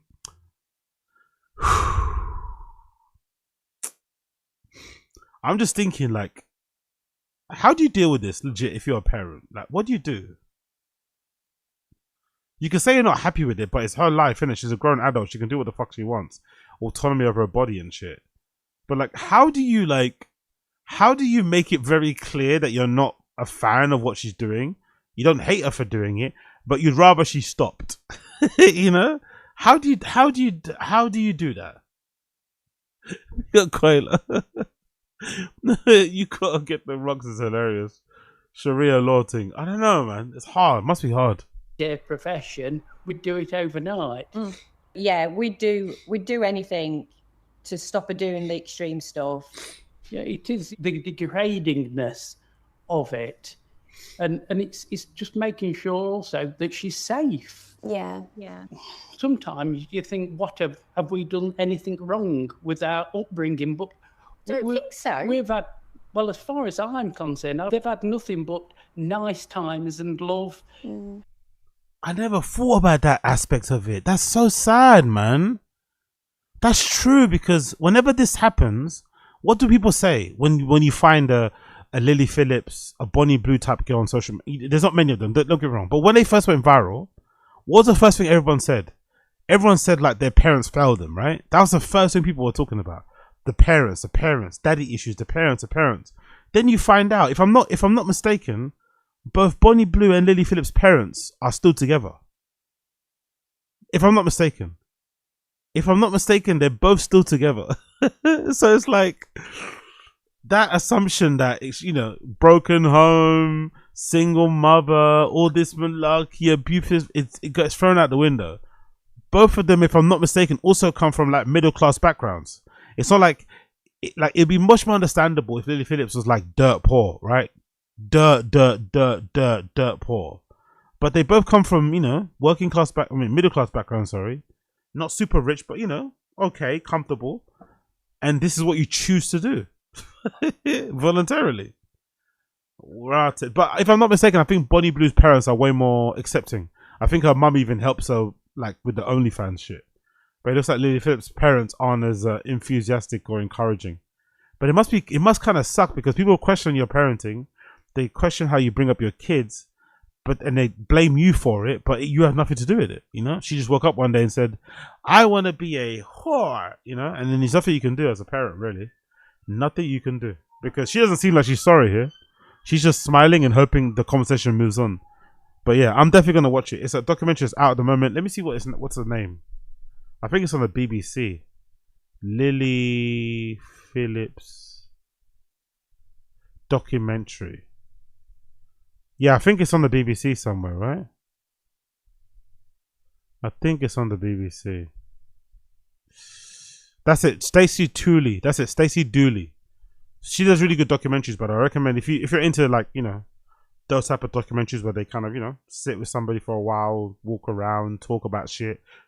She has loads of good stuff. So big up Stacey Dooley. She's actually pretty decent. Actually, let me play this clip here. Lily Phillips broke down in tears as she shared the true reaction after a controversial. What happened here? Lad Bible. What's she share her opinion on? What's she crying about? Where's the clip? What's she crying about here? Where's the fucking where's the clip? She's crying about something, right? I can't see the clip. Let's just read it, I guess. Lily Phillips broke down in tears as she shared a true reaction after controversial sex stunt. The 24-year-old Brit she's 24. Bruh. Do you think a lot of these guys and girls are lying about their age, by the way? This is a normal, I'm probably the last person to guess this now, right? But there's no way this girl's 24 years old, right? She's definitely lying about her age, isn't it? But during a 47-minute documentary released during the back of 2024, the OnlyFans star, who come under some scrutiny, has shared a rare moment of raw emotion and honesty. Phillips first came to the limelight. Since then, she, in her parents' question her upbringing, we'd sell our houses. You could have rotted. I didn't see this bit of the clip. Oh my god, she must feel horrible. Look at this bit of the clip. She recently been the subject of a latest episode of Stacey Dooley Sleeps Over, going into Phillips's personal life, and the conversation between her and her parents were also shown on the show. In it, her parents question her upbringing, which has led her down this path, adding, "We'd sell our house. You could have everything you want, Lily, if you gave it all up now." Jesus Christ. The parents are saying, look, we'd sell our house and we'd give you the money. If that would make you stop doing OnlyFans and whatever, the gangbangs that she does. I don't think they have a problem with OnlyFans. They have a problem with the fucking 1,000 plus men gangbangs. Wow. Wow. That's gotta fucking fuck with your head. If you're Lily Phillips, man, you gotta be. Jesus Christ. Jesus Christ. That's horrible, man. I feel so bad for the parents. So I'm not gonna lie, big up Koila. They can't give her clout. Exactly. That's the truth of the matter. It sucks to hear it, but that's the real truth of the matter. The real truth of the matter is that they can't give her what smashing 100,000 people does. Clout, you know? Clout. So yeah, I'm gonna watch this. I think I'm gonna react to it on my fucking Patreon, so make sure you check it out. It's coming up soon. What episode was it? I don't see it on here. Where's Lily Phillips? Where the fuck is Lily Phillips? Where is she? I don't see her on here. They say she's on here, but I don't see her. Where is she? Stacey of Lily Phillips. What episode was that then? I wanna find it. How can I find this? Oh, it's on another platform called You. What the fuck is You? Oh, for fuck's sake, man. There's so many different streaming platforms now, isn't it? What the fuck is this? You. There's a streaming platform called You. For fuck's sake, bro. I don't even know what the fuck this is. UK TV.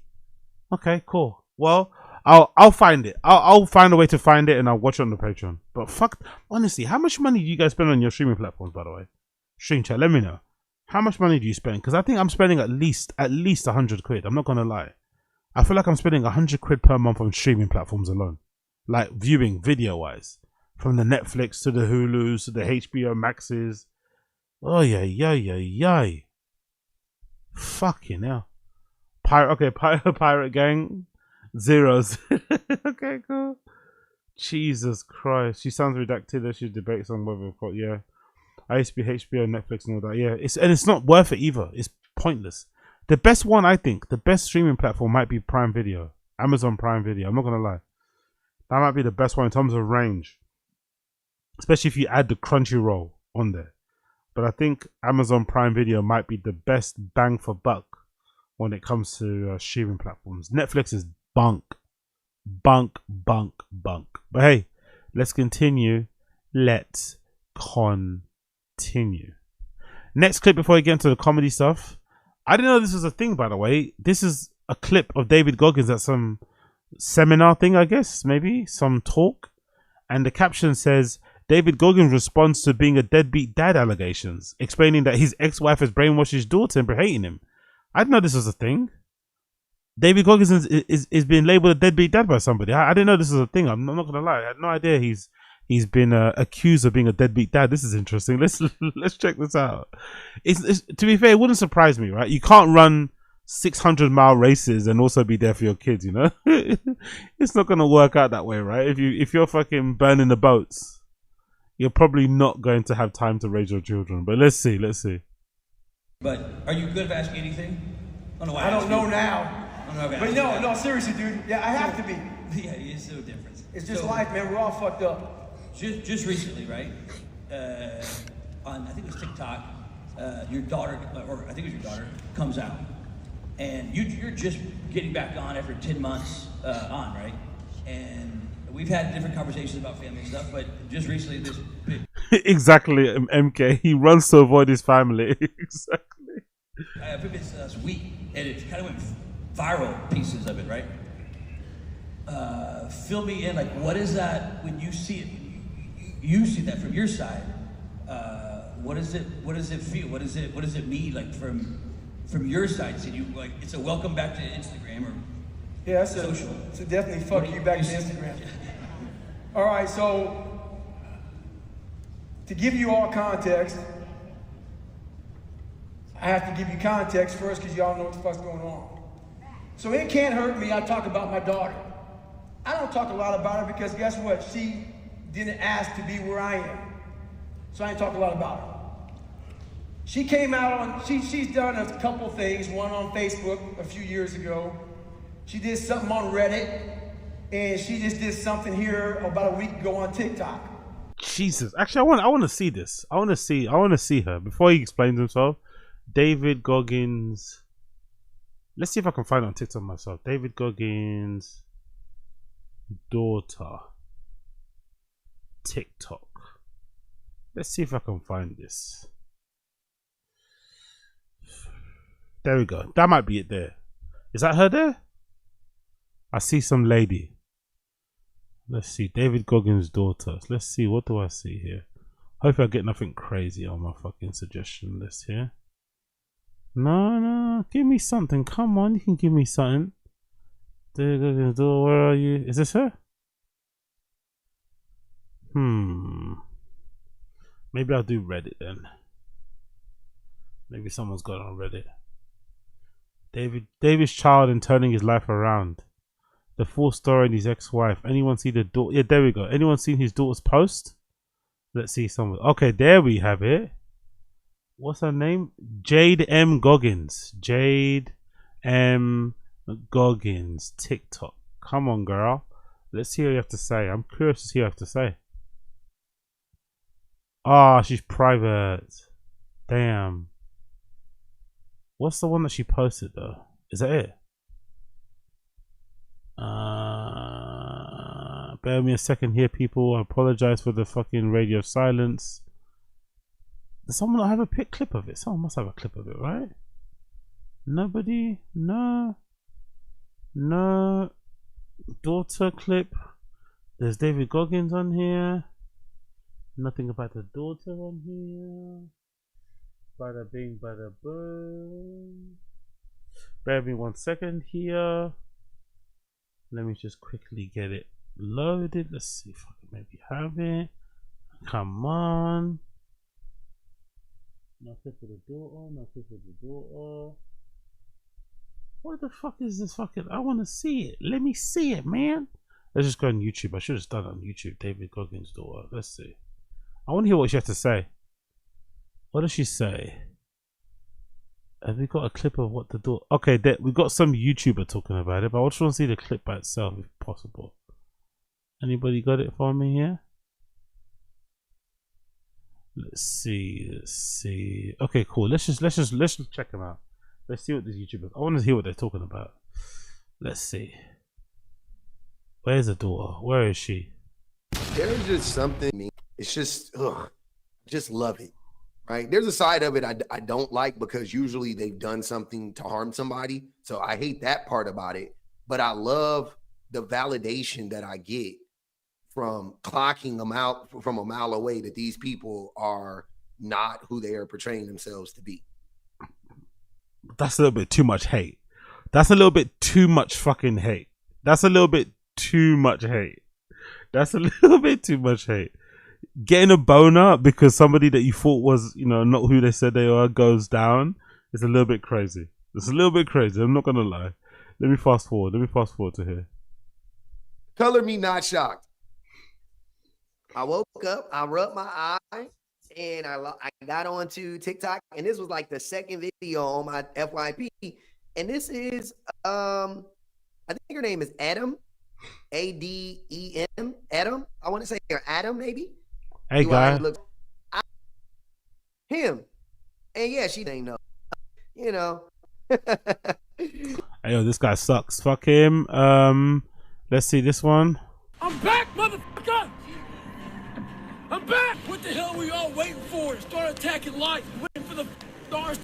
The top comment is, so he abandoned his daughter. The next one, so he abandoned his daughter. The next one, I read his book and I immediately disagreed with him in his book after he left his wife. My instincts say he was abusive. So this has been a... People on Twitter, my instincts say he was abusive. Why do you just think that about people? I don't know. We won't be able to find the daughter post, unfortunately. Looks like we won't be able to find it. It doesn't exist anywhere, so we just continue on with the clip. It doesn't fucking matter in the grand scheme of things. Let's just carry on with the fucking clip. You all can get your phone. Her name is Jade M. Goggins. You may not have any context about it, but go to Jade M. Goggins and look it up. Basically, what she does is she calls me an absent father. She's never seen me before, doesn't know who I am, type of shit. That's how it makes it look, which is a fucking lie. She did something in 2018 on Facebook saying I was a deadbeat dad. She did something on Reddit with more deadbeat dad shit. Okay. I don't know how I'm going to explain this if you guys even want to hear it, but you asked me a question. Deadbeat so I'm going to try my best to put it in as much context as I can.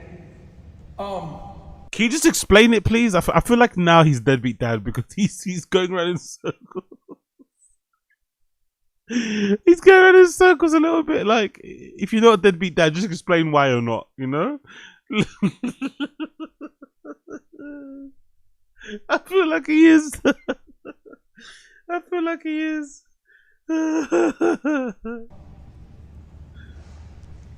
Me and her mom got divorced when she was about 1 year old.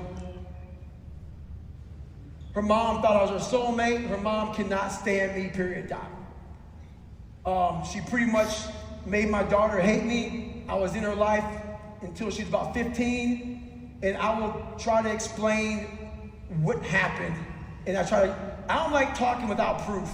Hold on. So he hasn't seen his daughter regularly since she was 15.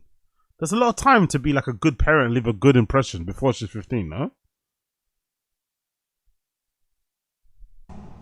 So let me back up for a second. As far as the deadbeat dad thing goes, all that shit started,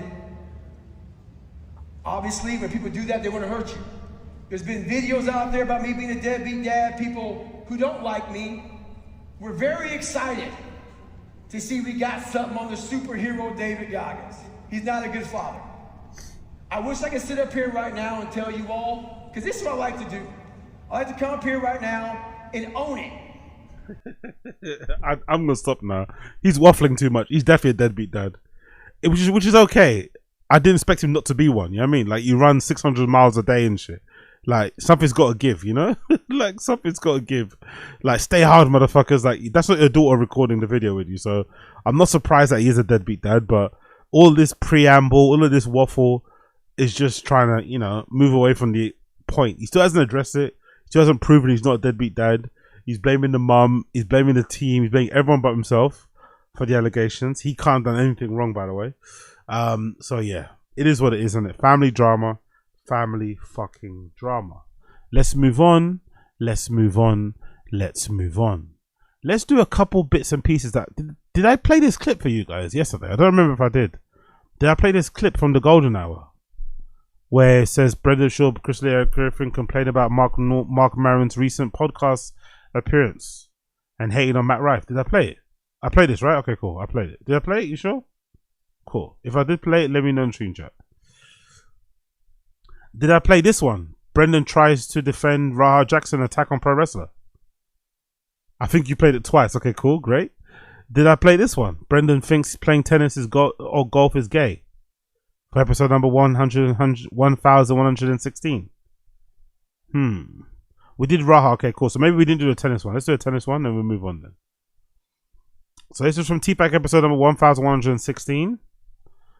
Brendan thinks playing tennis or golf is gay. People who play tennis live longer than anybody else. Racket sports. That's because they're rich. Yes, correct. That's not because they play tennis. It's because when you can afford tennis, you got money, good it's a super nutrition, privileged, white, less stress, rich sport. Yeah. If you have time to play tennis, you ain't that stressed. No, and you're clearly in the upper echelon of you live in the salary. Hamptons or Cape Cod or If my son was like down and played tennis, I'm like, yo, he's gay. Like it's just not. It's just where I come from and the people I know. It's just not a thing. No. If my son was like, Dad, I want to play tennis or golf, I'm like, fuck, he sucks dick. No. Please don't say that though. Please don't jump to that. It's like when I have an argument with Sam Tripoli, and I'll say something very reasonable. He goes, Bryan is a power bottom, and that's the thing about him. He starts doing this, like I'm constantly getting my ass. So can you not turn all golfers and tennis players into cuck? Well, it's just a softer thing, but it's also like it's a very like entitled. You got to have some money. You got to have a coach. You have money, and you got to be surrounded by a bunch of little cucks too. Because think about it. If you take just think about it. If you take 5 boys and you go, hey fellas, we have 5 tennis rackets or we have a football. Okay. And if those 5 boys don't go, give me the football, put some mascara on. No, boys, there's also makeup over there. No, Brendan, please look. Now it's different if you're like Spanish or you're like born in like France. Soccer, No, soccer is different, but if you're like upper echelon like Spanish, sure. Like you're born in Barcelona. Okay, don't do that with your head though. You're doing this now. You're going like this. Because then tennis makes sense. It's still a little gay. You're saying. I feel like you're still. It's just soft. No. It's not, dude. It is. No, please. It's a softer life. Tennis is very work. difficult. Yeah. It's work. Yeah. So is fucking, ballerinas is work. No, man. Gymnastics is work. Yeah. Swimming's work. Yeah. You soft.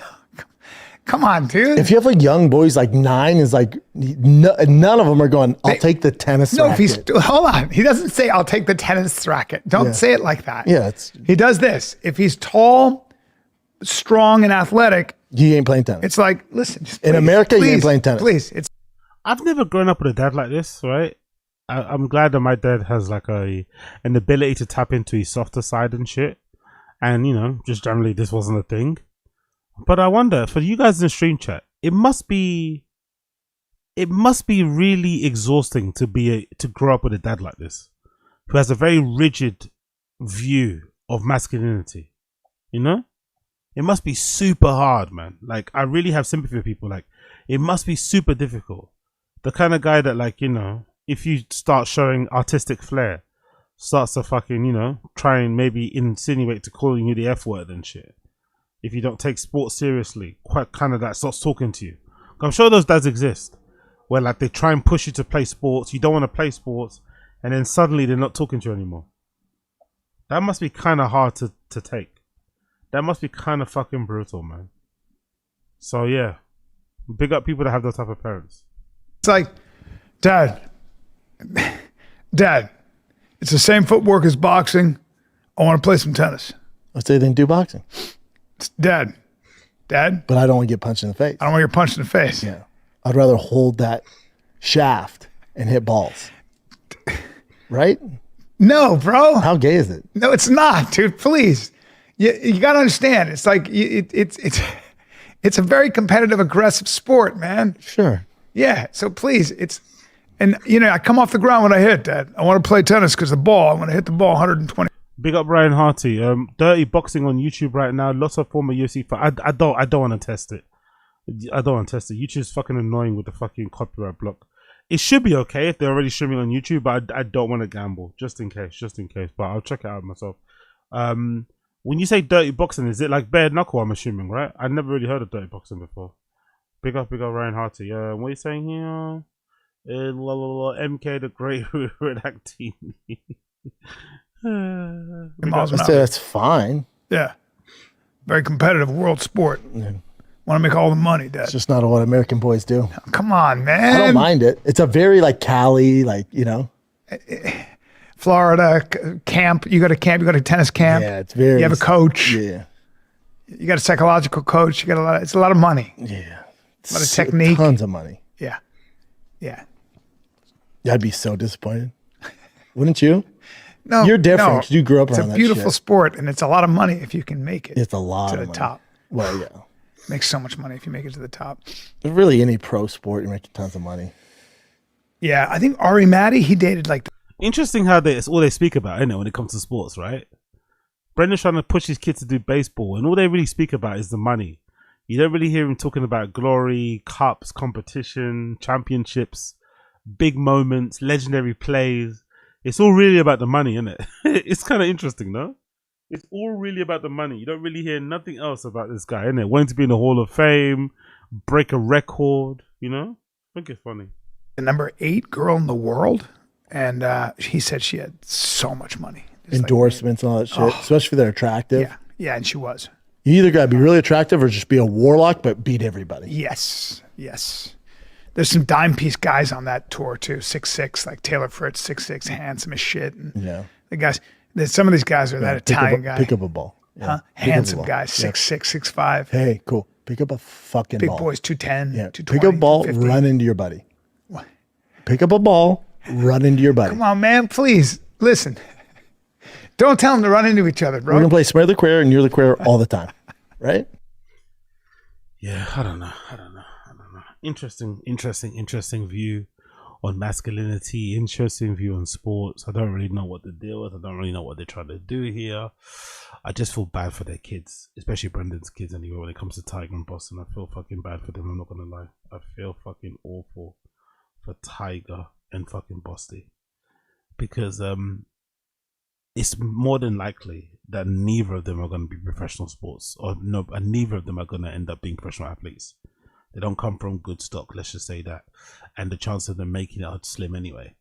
And the way Brendan's kind of already grinding Tiger into the ground, I don't think he's gonna last. He's probably gonna get burnt out and just pick up a fucking PS5 controller or whatever is in when he's fucking that age to play.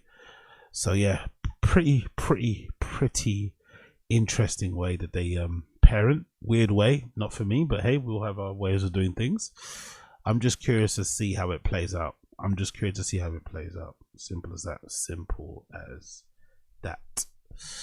Anyways, let's move on. Let's do another one. Let's do Papa hating on Andrew Schultz athleticism. Brendan hating on Andrew Schultz athleticism. This is an interesting one. Andrew Schultz does it, I think. I'll get up on Yeah, sure. Yeah. Sure. Schultz does it. Andrew's got a very good body for tennis, for racket sports. Tall. Thin. Athletic. Thin. He's an athletic guy. Depends on your definition of athletic. Sure, man.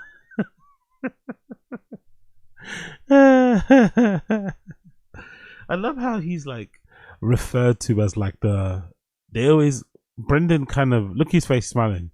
I love how Bryan kind of always kind of defers to Brendan as the de facto judge and the fucking barometer, right?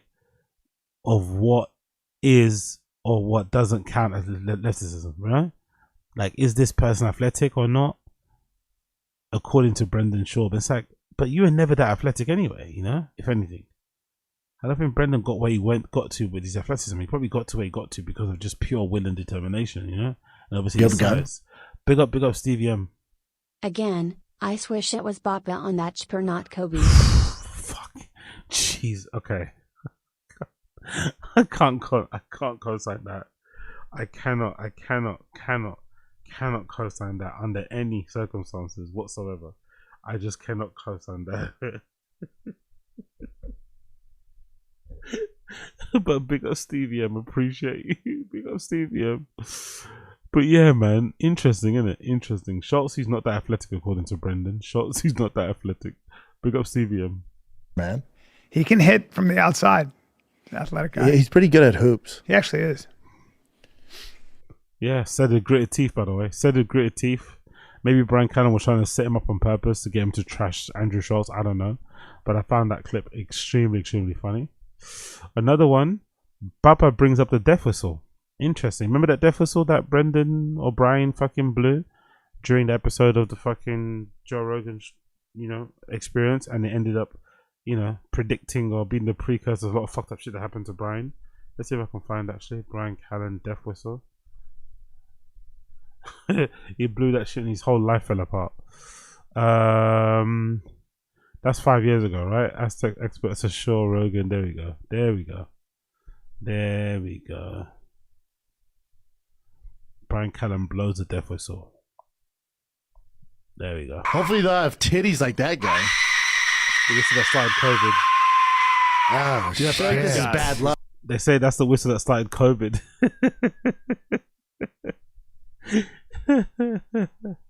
Can you imagine? That's the whistle that started COVID, allegedly. Trendy. And Joe. No, it's not trendy. No, he's not Joe, trendy. I've lost 7 pounds. Joe's an extremist. It's like you're blowing it. That sounds. Whatever. Look at how fun it was, man. Look at how fun it was back in LA. Look at the smiles on the faces. Apparently the look at that smile, bro. He's even smiling with his eyes. Look.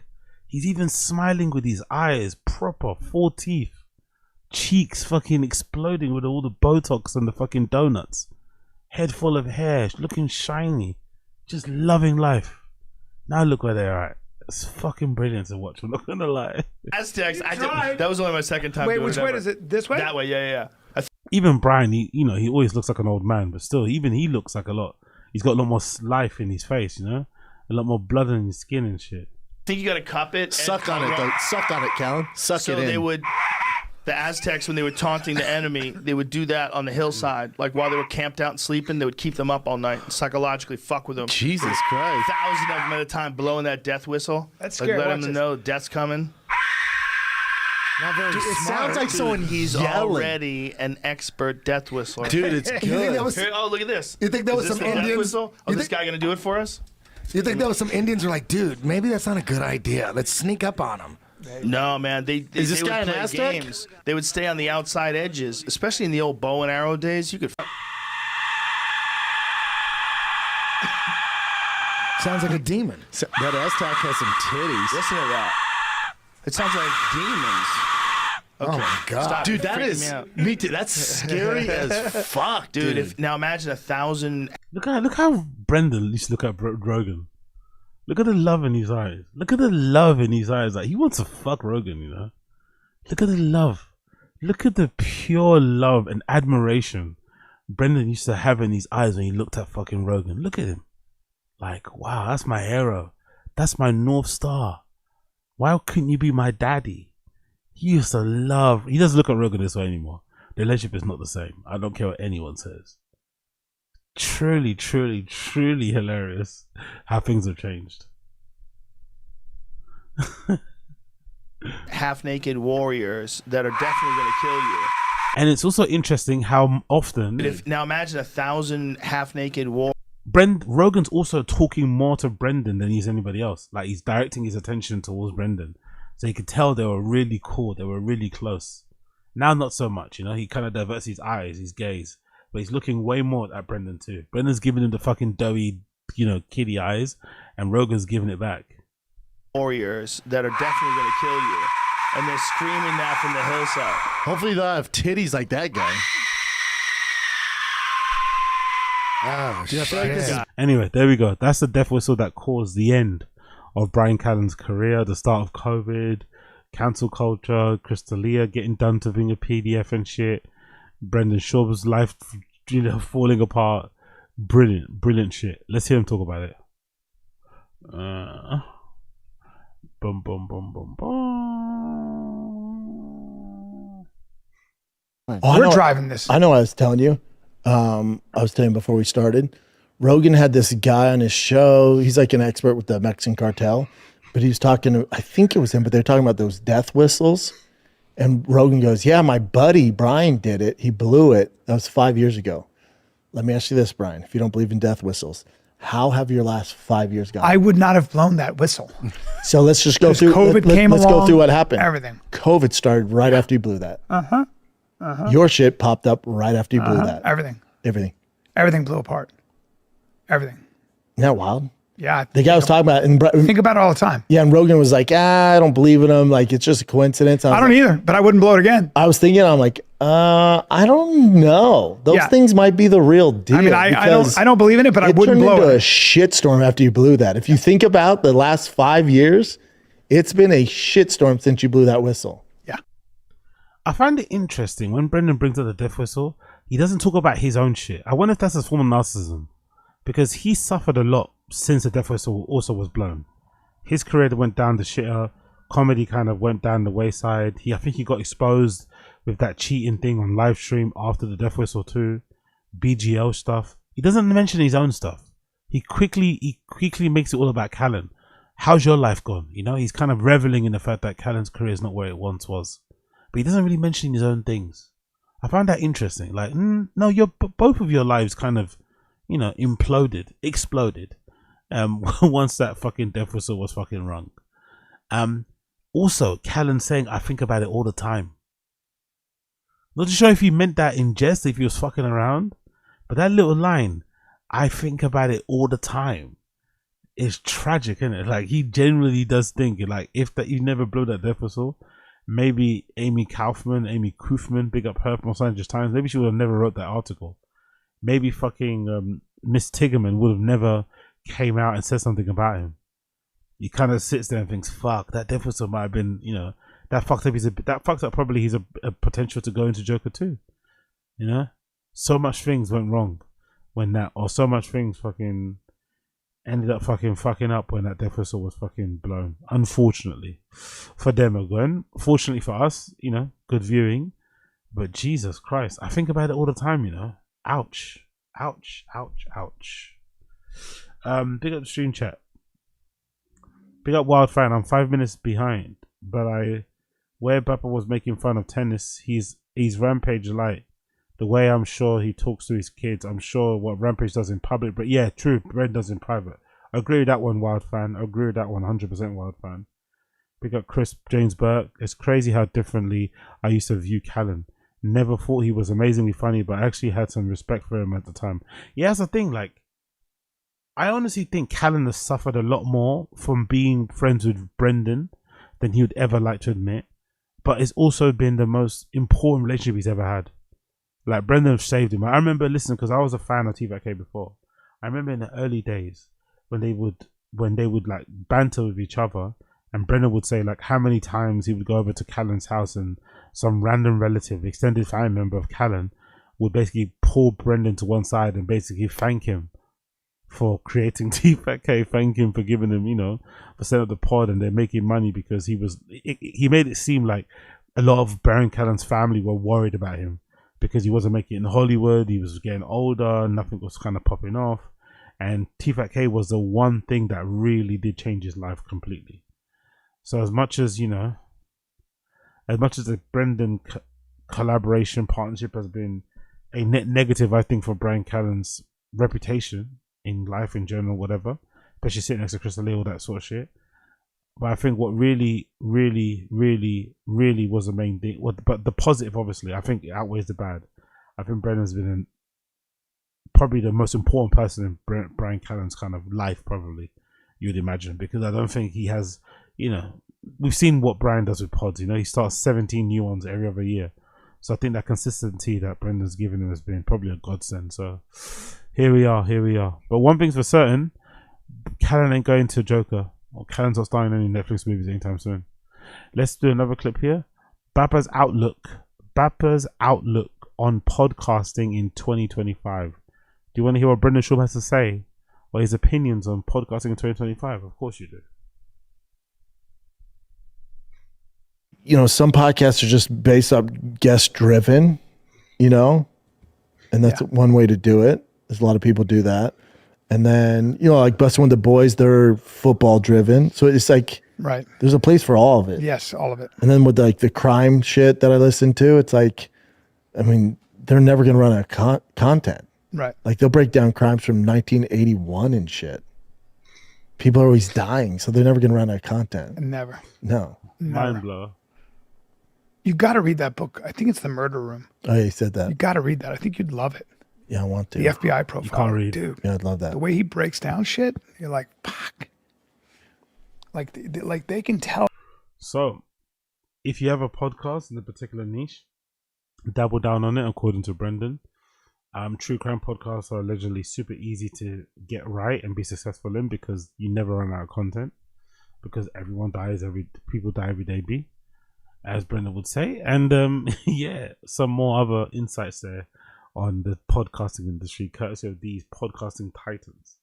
I find it interesting they're even offering advice or analysis or observation when the majority you think of their success, or a large part of their success, was definitely that association with Rogan, you know? Without Rogan, no dice. No fucking dice. I just wonder how many of these pods will be successful now, you know?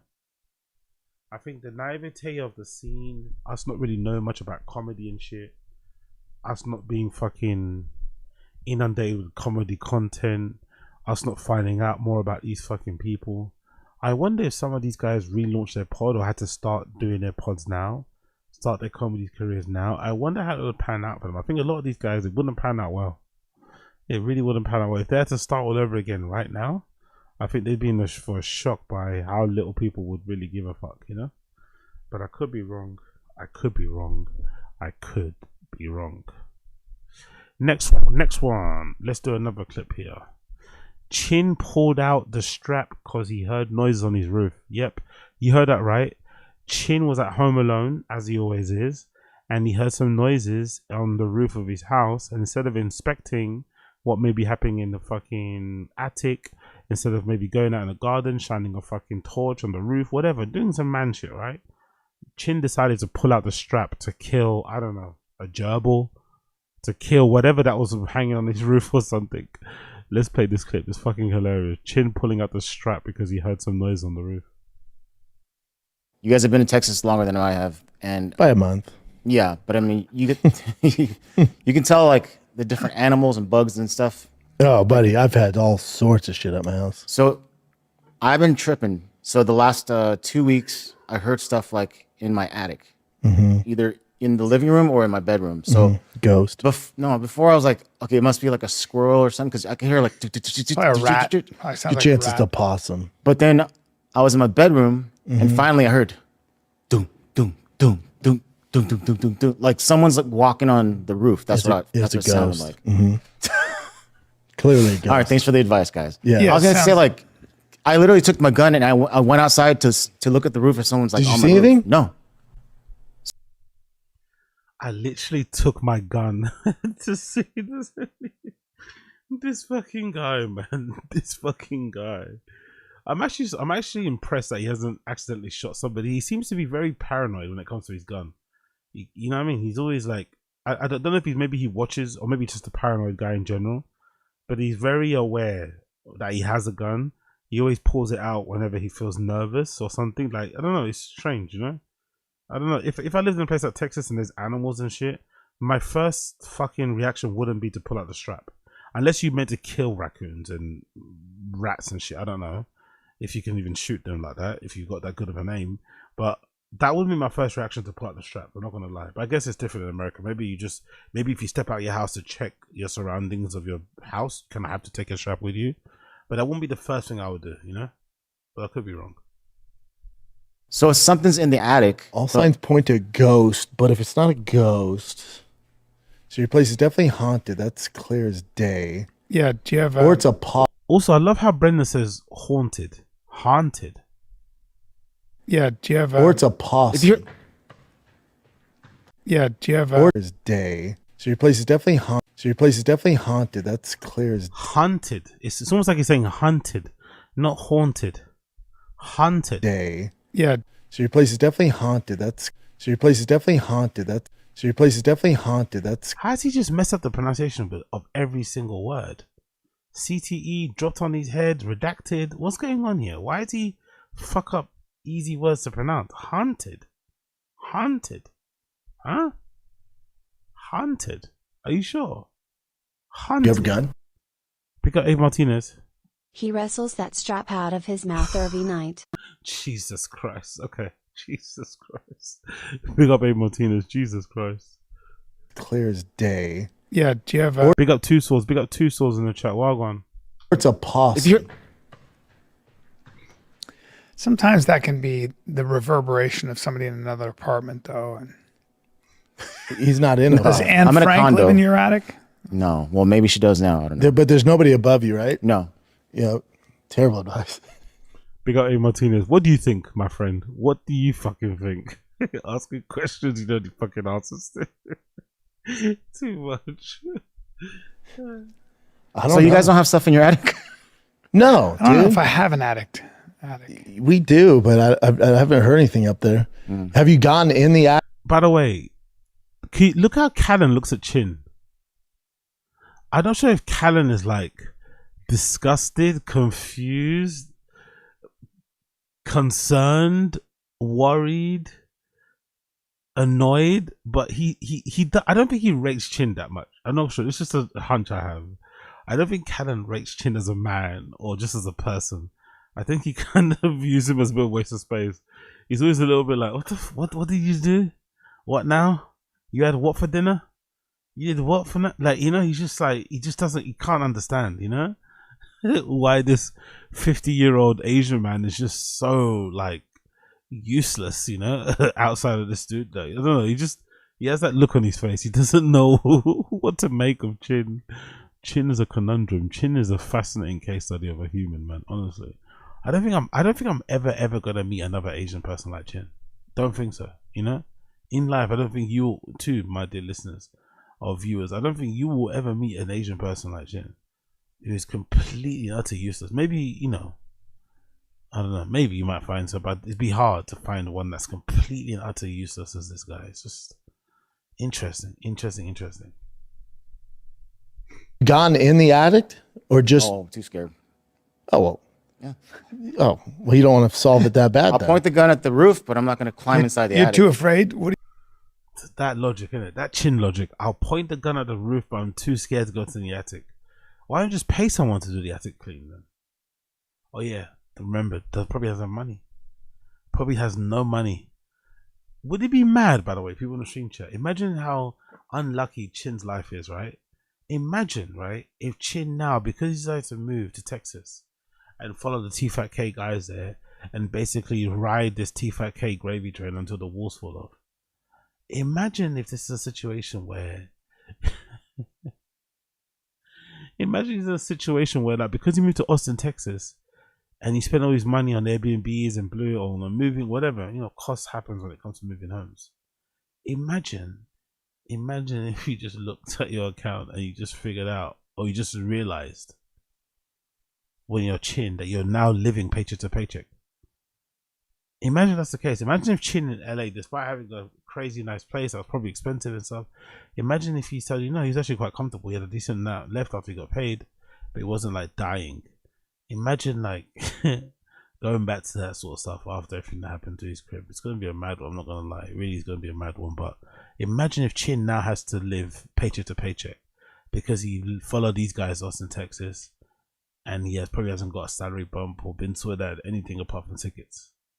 Imagine Imagine, man, so unfair. It really is.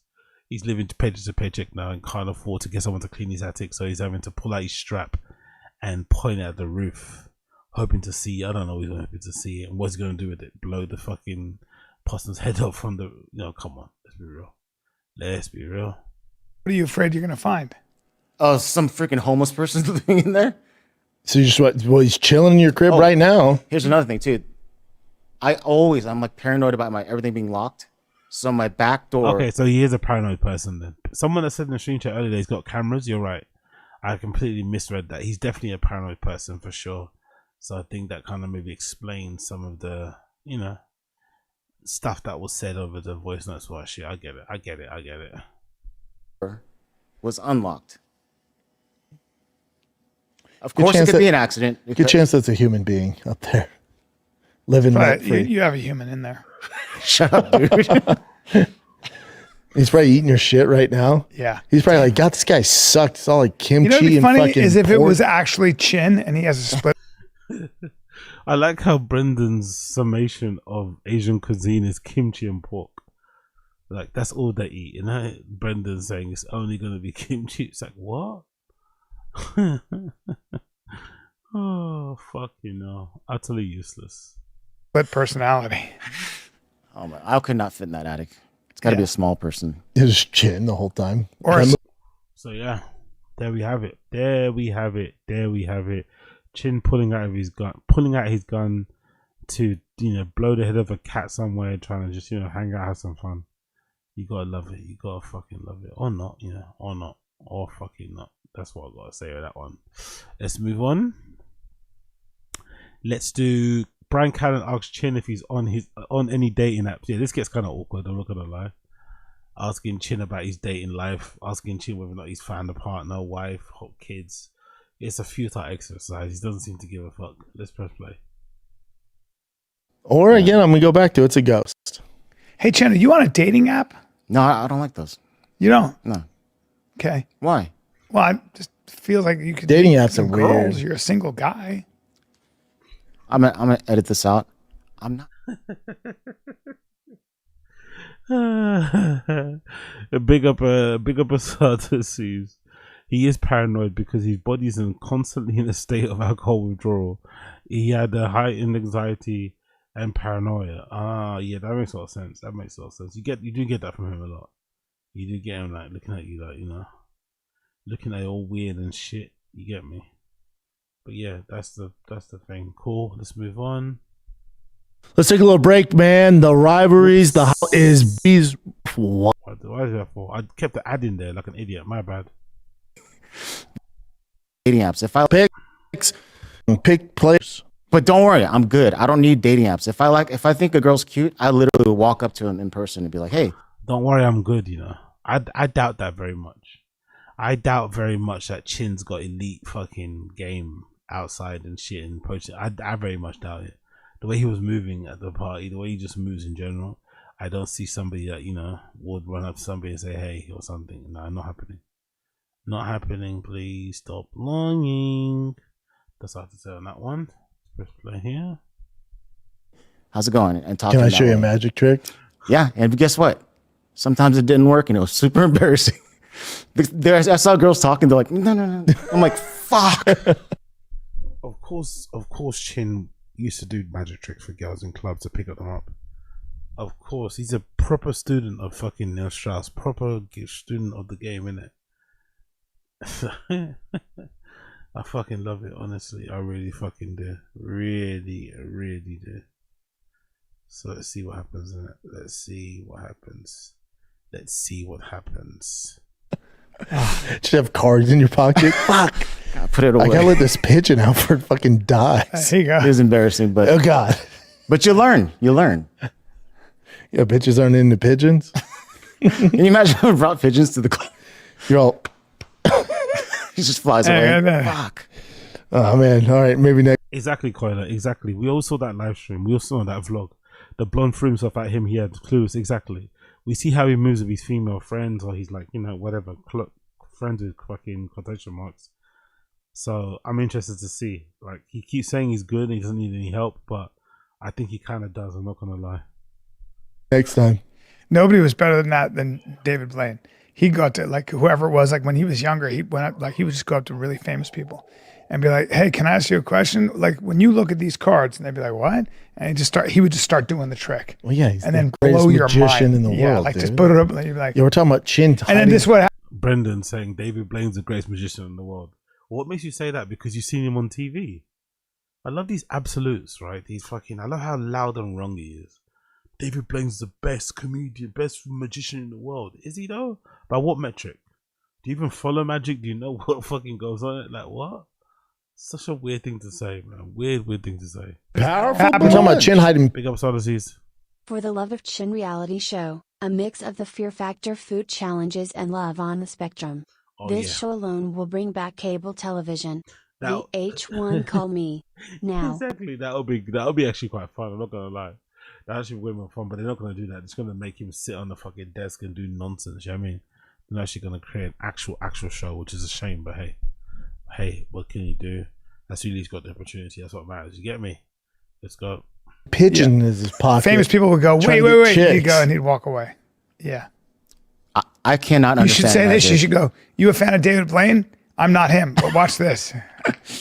My tricks are with cigarettes, and dude, those are the best ones. If we could smoke in here, I would show you some of it, and it'll blow You do your cigarette mind. tricks? Because I used to smoke back then, and because you know. Look how they're laughing at him. Look how they're looking at him. Look how they're looking at him. Look at the smile. Look how they look at him. They used to smoke cigarettes back then. Yeah, sure you did. Fucking fake smoking cigarettes to try and get some fucking action. Just talk to the girl, man. All this posing and fucking aura farm. Just talk to the person. Yeah, not that deep. That's where you, if you're at, and if there's like a cigarette patio, yeah, and some girls, are there, they're always want to bum a cigarette off you, and they just start the conversation like, "Oh, you want to see a trick?" Oh, so you just hang out there, wait for the prey to I wouldn't come do it out. on purpose, but anytime I needed to get a smoke, I would do it. What do you say? Kidding. No. Isn't that even creepier, to be fair? Doesn't that sound even creepier what he kind of said and described? What he does now is obviously different, but I don't know. That sounds a bit odd to me. That does sound a little bit strange, but hey. Oh, what do I know? Absolutely nada. Let's continue. That's good. And it would work, Chin? I would say it's like 50-50, 60-40. That's not bad odds. I think, honestly, if the girl is somewhat interested in you, she's going to let you do that and be like, oh, whoa. Even if she thinks it's stupid or whatever. Yeah. But it's just being able to approach and talk. That's the number one thing. Guys don't do that these days. They're too afraid. They're scared. Your opening line should be like, have you ever seen a 6'3" Asian? And then? And they're Here like, I am. no. You're like, Here you're I looking am. at one. That's right. They're like, ah, yeah. Jesus Christ. So now a segment of the show is trying to find out what Chin's getting up to dating wise. But he's so boring, he's so quiet that nothing actually goes on these trips. He doesn't stand out, he's not memorable, nothing, zero, nada. So must be life, must be fucking harsh being on a fucking high school fucking cruise, Must be fucking difficult. So he went to get out and just, drown his sorrows, which again, I get, but hey, don't be fucking crazy out here, you feel me? Don't be fucking crazy out here. Let's do another clip. Let's do this one. Let's do this. Shall we do that one? Let's do this. Let's do that one. Tfatk on Rahad Jackson's attack against that wrestler, right? I'm sure most of you are well versed on topic, but let's hear what they have to say about the whole thing. Let's hear it. Come on, work. You working? There you go. We got the stream chat. Smash the like button down below if you're enjoying the show. Oh, is that it? What happened there? Boom. Let's go. Give me the Rampage stuff. I want let's do Brian's that one take on first. it.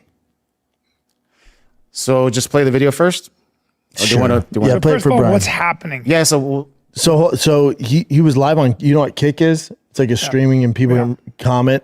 So he gets invited to this wrestling match in LA. Yeah.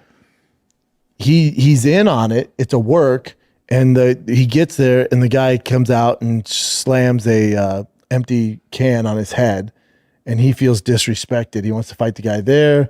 I guess the guy apologized to him, like, dude, this is what we do. Like, you came to a fucking wrestling match.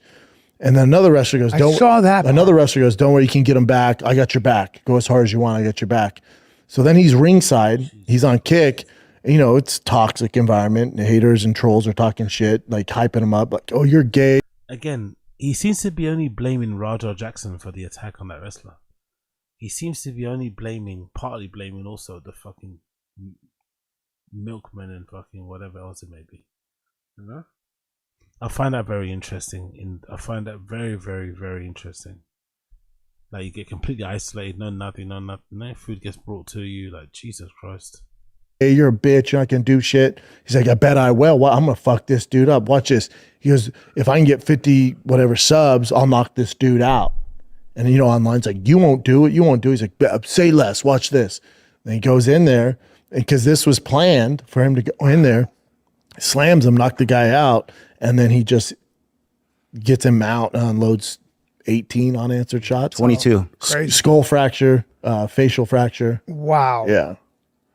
So I'll just play this for you. This was brutal. Yeah, we actually can't play this clip on. Yeah, I've seen it actually. I don't need to see it. It's so brutal. It's so bad. It's so bad, and it's so insane. And you got to be crazy to do that. Big up, Aussies. Son beat a guy to death. Cool.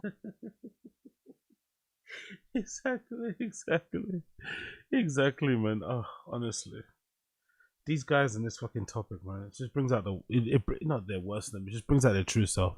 Big up Aussies. Was Rampage watching it? No, he was doing something else with another streamer.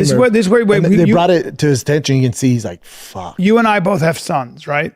And this is where you just go, because he has a great relationship with his son. I love watching them mess with each other.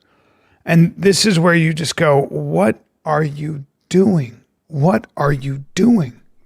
What happened? Are you this crazy? I don't think he's crazy. I think online got to him where he's a young kid. Finally getting some fame. And he's reading the comments because that's the way I think Kick works. And they're calling him a bitch and he's soft. So he's getting all this backlash. Yep. He's like, oh, fuck. He's a young kid. Yep. He's irrational. He's saying this. It's worth it. It's worth the price. No, he doesn't know. He doesn't realize it. It's not worth it. So he's going, watch this. I'll show you I'm no bitch. It's like, dude, I was telling Chin on the shop show. It's like when you're in elementary school and all those kids would look around and you go, fuck them up, fight, fight, fight. They're spectators and they just want pure chaos because they have no skin in the game. Because they're not going to get in trouble. They're like, yeah, punch him in the face. Like, you do it. None of them will do it. So he has these on skin in the game, skin in the game, skin in the game. Exactly. So let's blame the trolls. Let's blame the chat. Sorry. Let's blame bullies on the internet. Let's blame all of that on fucking, raining blows on an unanswered man on the floor. Most likely, you'd imagine he died, right? Because he was getting stabbed and poked up with all sorts of manner of things. So you'd assume he probably likely died. But hey, who knows? Let's play the clip. Mind trolls encouraging him, so he doesn't realize it. He's going to get in real trouble for this, I think. I'm pretty sure he's getting arrested today. I think he will go to jail for this. I think now it depends if the wrestler, Psycho Stu, or whatever the fuck his name is, presses charges. I don't think you need to press charges. I think the state can press charges. Can they? In this case, yeah. So if this is assault. But if that wrestler goes, it was a work and he just went over the top, he didn't know. This is felony assault, and the prosecutors will probably try to bring up an attempted murder charge on this. He's in shit. He's in deep You can tell Rampage's face on things just like, fuck. Yeah, and Rampage loves his son. Yeah. You wish the best because I feel for Rampage, and it's so puzzling that this kid did this. Like, what are you doing? Part of it's like trying to live in your dad's, shadow, and I don't know. Man. I feel. Have you talked to Rampage at all? Yeah, I talked to him yesterday. Yeah. How's he doing, man? He's got not good. No. Yeah, he's just like, it's like his whole world. He's obviously a great father. He loves his son. You have your son. He's 25. He's young, dumb, and full of cum. He's just sometimes when you're young, you're a complete moron. And just irrational and didn't realize what the fuck he's doing. This kid will look back on his life when he's 45 and go, oh my God. Think about if he spends 5 years in prison, man, jail. It's very possible. Yeah. It's very possible. And Frank. So essentially, you get the point. They seem to be making a lot of excuses. There seem to be a lot of sweeping, a lot of coping around what actually happened, and what I actually think happened is, of course, Herring's gonna do his thing, but in the back of it, like, nah, no more. You get me? No freaking more. So I guess they kind of saw it. So let's kind of check over it quickly here. Let's continue this a bit. Frankly, I don't have an argument for why he shouldn't be punished here. No, I woke up this morning, respect. even last night before I talked to Rampage, originally how we started talking, I go, how can I defend him? I didn't see the video. I'm like, what's going on here? How can I defend him? Because I love Jesus Christ. I didn't see the video. The first thing I thought about when I saw the clip or saw people tell me about it was, how can I defend him? So you haven't even seen what he's done. He could have kicked the baby up down a flight of stairs if you would have noticed and said something, but they didn't, you know? I find that very interesting. Didn't say a single fucking word about it. Rampage. And then I get all the links. I watch him like, there ain't no defending this. It's tough. No, there's nothing you can do. Can't do it. Why do you even try? Maybe it's not that big of a deal. Maybe he just kept his stuff to himself. Keep it, you know, in a drawer, whatever you want to do. But bragging about, I don't know, this sort of shit is weird. It's a strange way to defend somebody. I just think so. Strange way to defend somebody by mentioning everything else except for personal accountability and responsibility. I find that very odd. But hey, what do I know? Absolutely nothing. What else we got here? Can we guess the word Bryan said when he was super high off the mushes? Yeah. What do you think in the stream chat? What do you think about this story? What do you think the word was that Bryan said one time in the chat that he hopes that he never saw that? Let me just quickly ask him, because I'm sure that happened. I'm sure it did. What are we doing now? What are we doing? Cool. For the meantime, let's check something else out. Can we guess the word Bryan and the word using when they're super high off each other? I don't know what that is about. Let's play this quickly. Bear me a sec. Just 4 in the morning. No, that's not the same one. Not the same thing. Cool. Let's do this one. Brendan doesn't believe in fucking warming up. Brendan doesn't believe in warming up. Doesn't believe in warming up. They go 0 to 100 on. You and I, when we were with Tim Tebow, I remember I did 30 pull-ups or 30. You did, or 32 pull-ups. You did 32. I remember I was like, damn. Like, we didn't think about it. We didn't warm up. Just started doing them. Never warmed up. Never believed in it. No. Is that a thing to believe or not to believe in? Doesn't it just feel good when you warm up? Don't you feel like you're at your most limber, most mobile, have the most range of motion, so you can kind of attack the day and do what needs to be done? This idea they have to get ice cream is like so dumb, you know? A little bit, you'd think. But hey, what do I know? I don't really know that shit. What do I know? What do I fucking know? Cool. Let's move on from that one. Let's do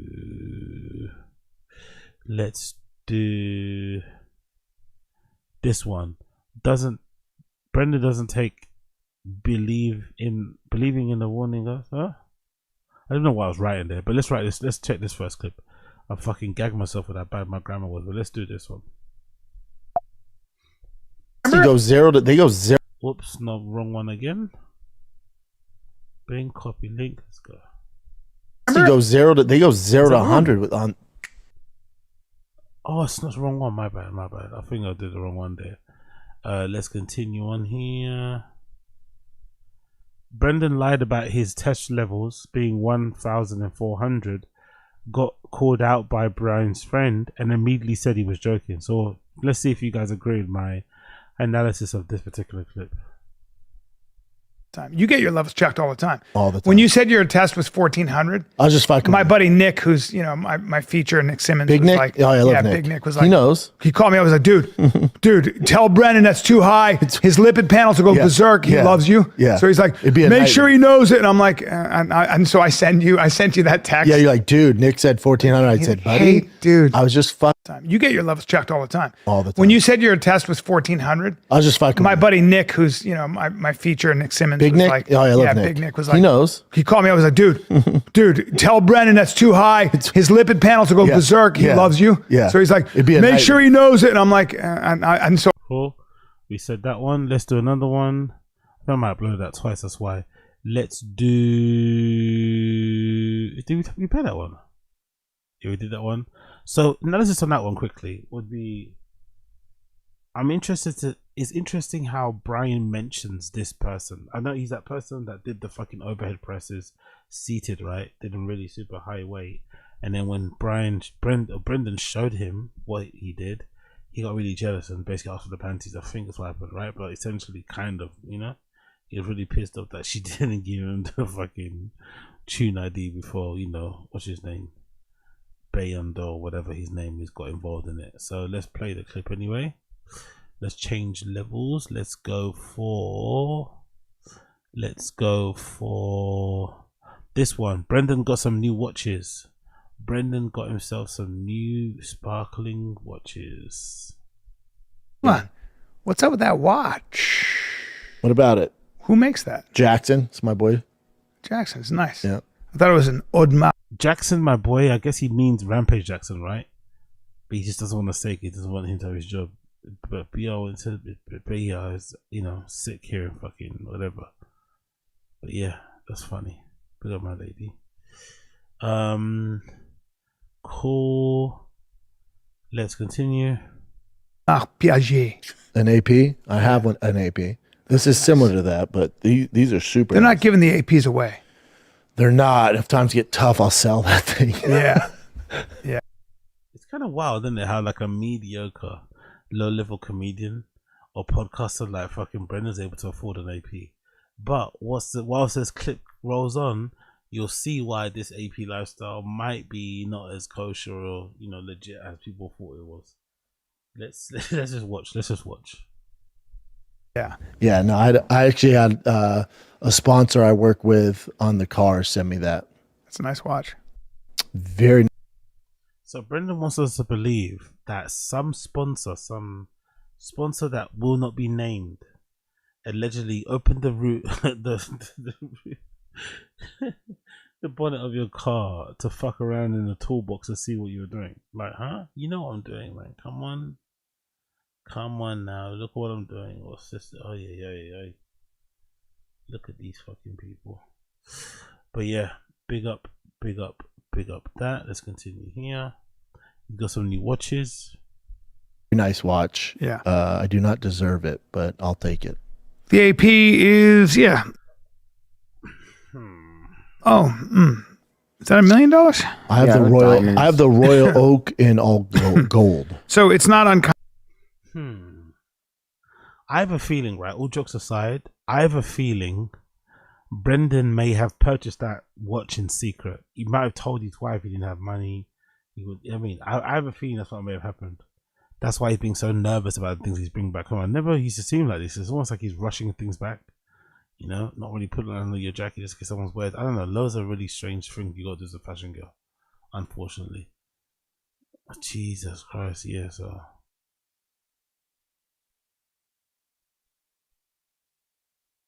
that would have become better friends with everybody else. But hey, who knows? Maybe they're all lying. Maybe they'll tell the truth. Maybe they're all lying. Who freaking knows? Let's continue. Common to spend $46,000. The Royal Oak is $1 million. Those ones are used. What? Mm-hmm. Yeah. Okay. Well, those are not. They're not giving them away. Well, that's a $273,000 watch. Mm-hmm. APs are wild. That's crazy. So yeah, I have a feeling he bought that kind of watch for himself on purpose. That's why I feel. But I could be wrong. I have been wrong many a times when it comes to Supreme anyway. But you know, here we are. Let's continue on. Next clip here. Let's do this one. Let's do Bryan wants to fuck Brendan real bad here. Let's do this one. They'll switch over to a bit of golden hour. They don't stop moving, man. I'm kind of liking the blonde hair. I'll be honest. Oh, thanks, man. I don't know where. And I'm kind of liking when I'm laying down fucking fast. Yeah, your skin looks good. I know, isn't it weird? It does. Actually. I know. I usually hate myself, but I feel better. No, you look good. You look a little younger. That's what my father-in-law said. He goes, man, I need to start doing nicotine, drinking Diet Cokes if that's the result. So you're doing nicotine, peptides, TRT. But you and also working out, eat really well, and I fast work out like every a motherfucker. day. Yeah, and I eat right. You've never stopped. Never stopped, and I eat right. And I'm not as stressed. You do not look 40 whatever at all. Yeah, 42. Yeah, you look younger than, you're not as stressed. I'll take it. Not as stressed out here in Austin. Interesting. They don't stop moving, man. I'm kind of liking the blonde hair. I'll be honest. Oh, thanks, man. Nowhere. And I'm kind of liking the when I'm laying down fucking fast. Yeah, your skin looks good. I know, isn't it weird? It does. I Actually. know. I usually hate myself, but I feel better. No, you look good. You look a little younger. That's what my father-in-law said. He goes, "Man, I need to start doing nicotine drinking Diet Cokes if that's the results." Yeah, I think Brendan Schaub's LOL founder was trolling him. I'm not gonna lie, because you know what people say about him being, you know, that Callen face when the car switched it up. That's why you're fucking jealous. But hey, what do I know? Nothing. You're doing nicotine, peptides, GLP. tests, but you I'm also working out, eat really well, and I fast work out like a every day. motherfucker. Yeah, and I eat right. You've never stopped. Never stop, and I eat right, and I'm not as stressed. You do not look 40 whatever at all. Yeah, 42. Yeah, you look younger than. Yeah, you're not as stressed. I'll take it. Not as stressed out here in Austin. Interesting.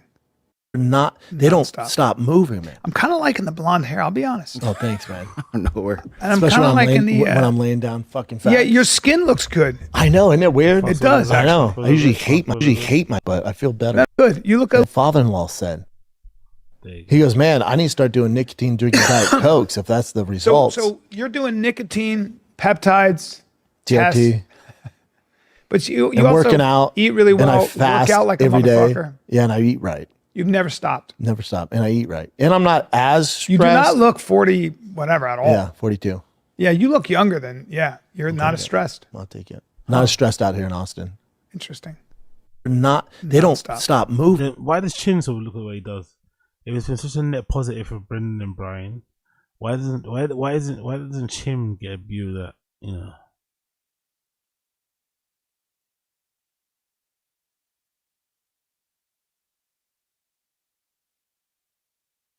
I should dog was being found, I guess. So here we are.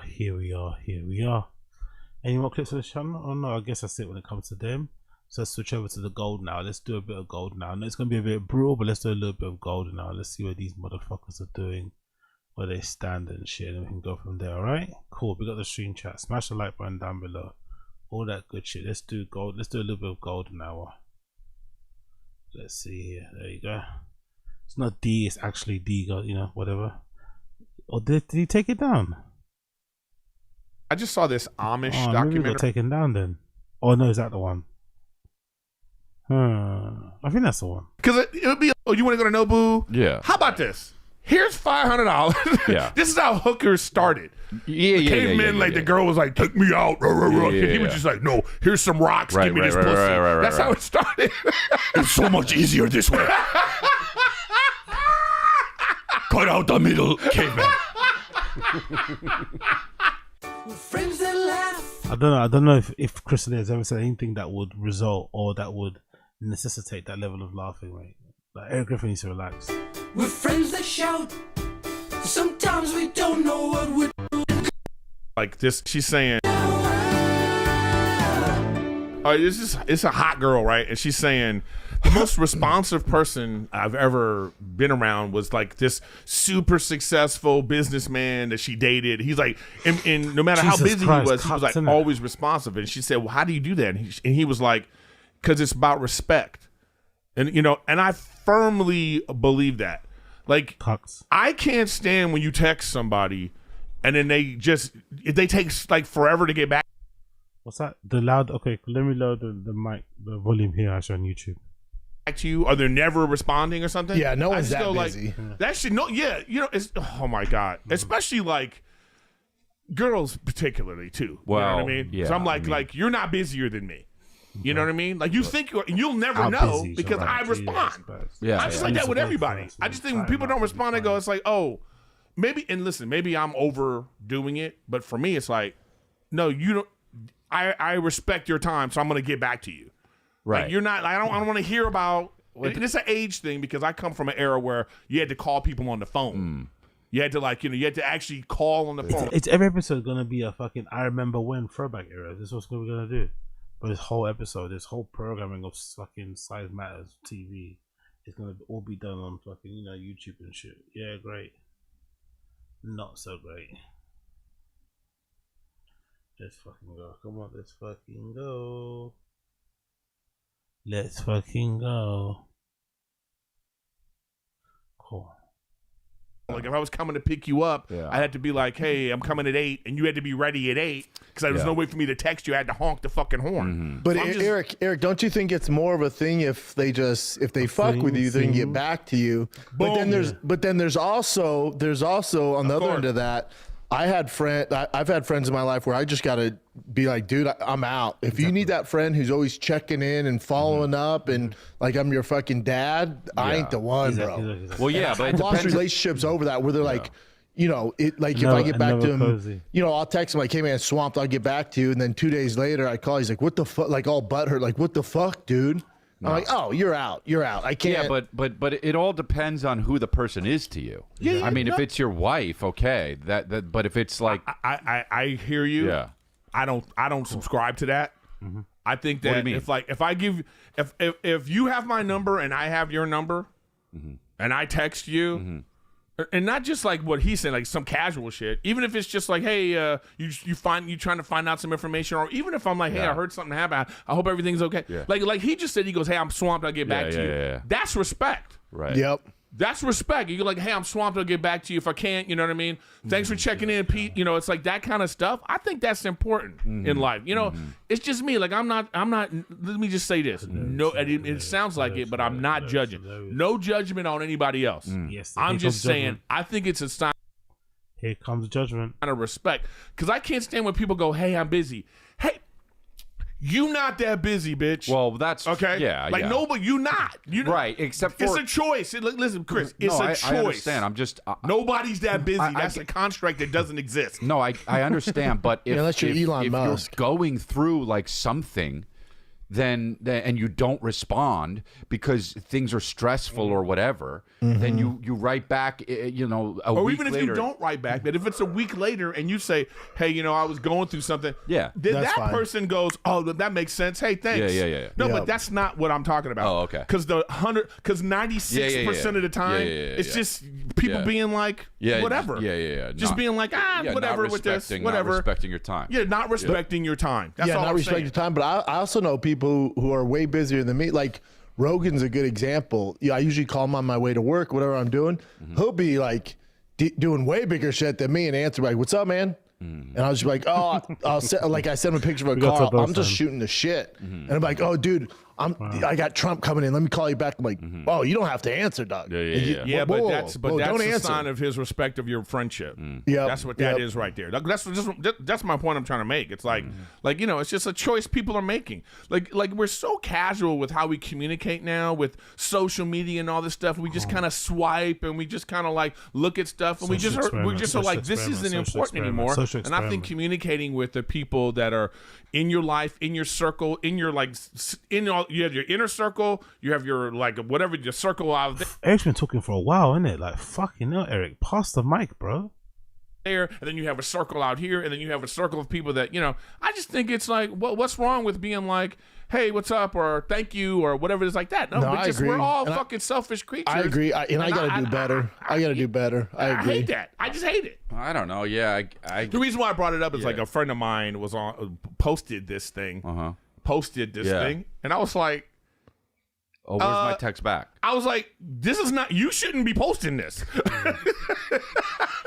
I was like, oh, like, what are you talking about? Oh, he was like, okay. Yeah, they're trying to be like, you gotta get back to people. And I'm like, hey, this ain't you, bitch. This ain't you. But that's because they don't, sure. I mean, I don't know. I think that.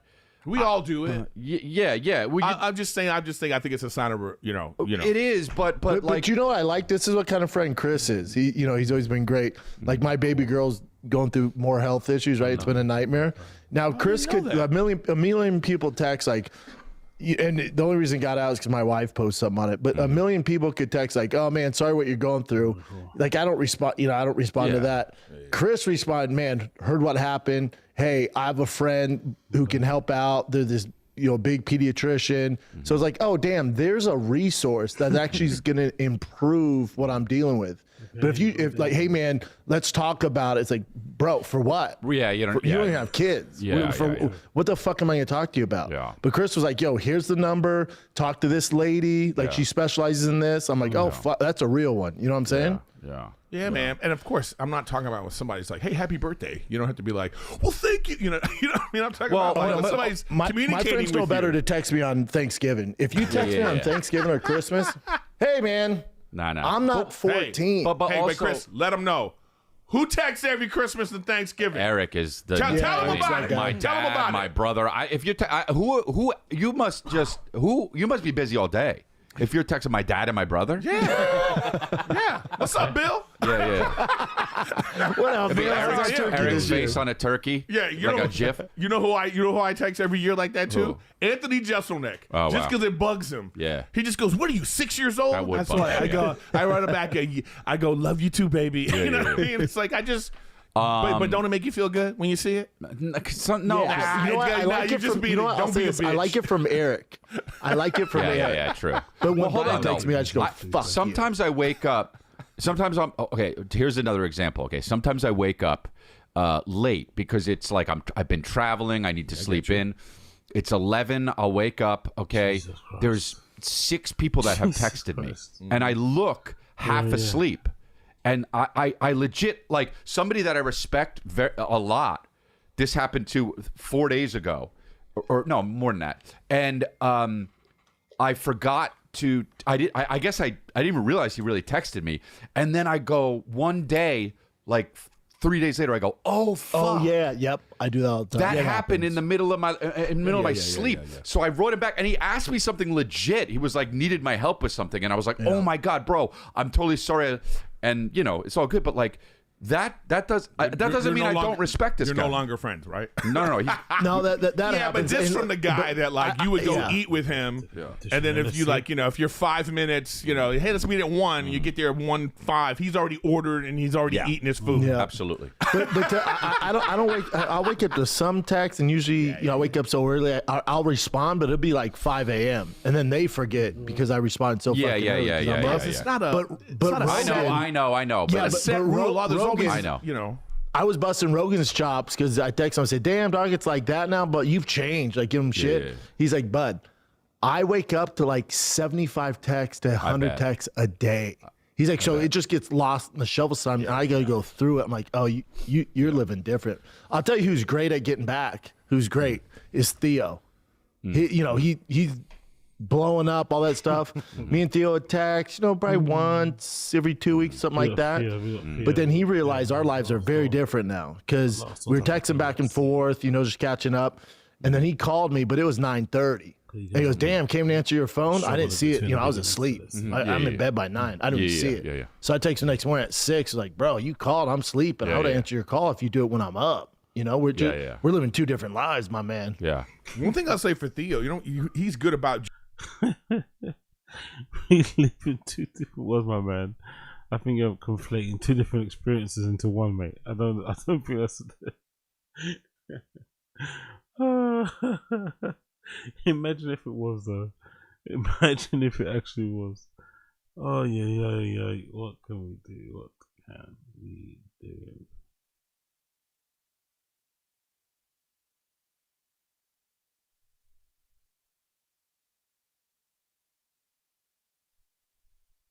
Cool. Let's continue.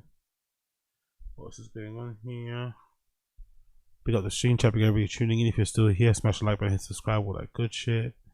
Let's switch to another show. What we did most of the things, isn't it? We bust machine on most of the things, isn't it? Right? We did that. Let's scroll up here. What else we got to miss out on? New faces, some mugshots, not expected. Some okay, cool. That's not investigation. Needless to say, I don't know the energy. Mackay falls into it, not gonna lie.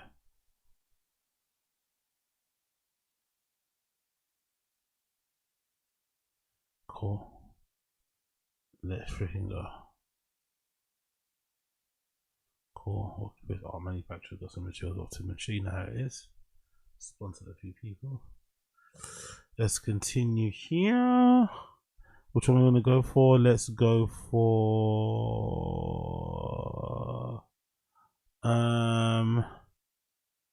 let's do this one. Why is Bappa angry because Ra Johnson's signal was alive and well, or was on the mend, let's just say. Okay. Is there any update on the whole Raja stuff? Yeah, there's some. Yeah, let's see what's going on here. Who's that guy? Oh, we'll get to that. That's one of the vampires from Blade. What? I mean, we got to just think about those ears. Cut them off. Yeah, cut them off or tie him back. Pin him back. Yeah, pin him back like a Doberman. Yeah, let's pin him back. So this is his brother. Apparently, this is Psycho Stu's brother. Yeah, it's still not a great update, but so he's his brother says, "Good evening, Stuart. Psycho Stu is resting since he sustained severe injuries to his head. He's currently conscious and able to talk, but will have difficult recovery ahead. With all the media and social media attention, it's been hard to get back to everyone. Stu appreciates all the love and support. He loves wrestling, his wrestling family, and all his fans and supporters. Wrestling has been a huge part of his life, and he loves to put on performance. He's also just a regular guy with a life and family outside the ring. His wife has currently set up a GoFundMe for those who are wishing to donate." Yeah, I've had, I gave my take on it. You can't defend it. It's horrible what happened. It's fucking terrible. And someone said this to me. They go, "How would you feel if that happened to your brother, or if someone did that to Bryan or one of your kids when they're older?" How does his brain work? Someone had to tell him that. Someone had to present that fucking analogy to him and hold his hand and walk him straight through before he understood it. Jesus freaking Christ. Jesus flicking Christ. Where is it again? Is that on? Nope. Which one was it again? It was one of these neeks I was talking to. Who was I talking just now? Let's see. Nope. Is that the one? That's the one, right? What the fuck is all this stuff? Where is it? I swear I was just watching something just now, no? Okay, cool. Let's just move on.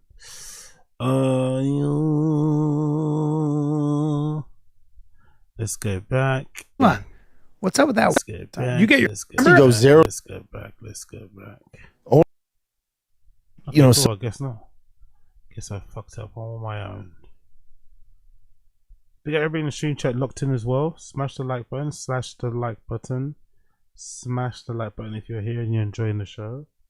Smash the like button if you're here and you're enjoying the show.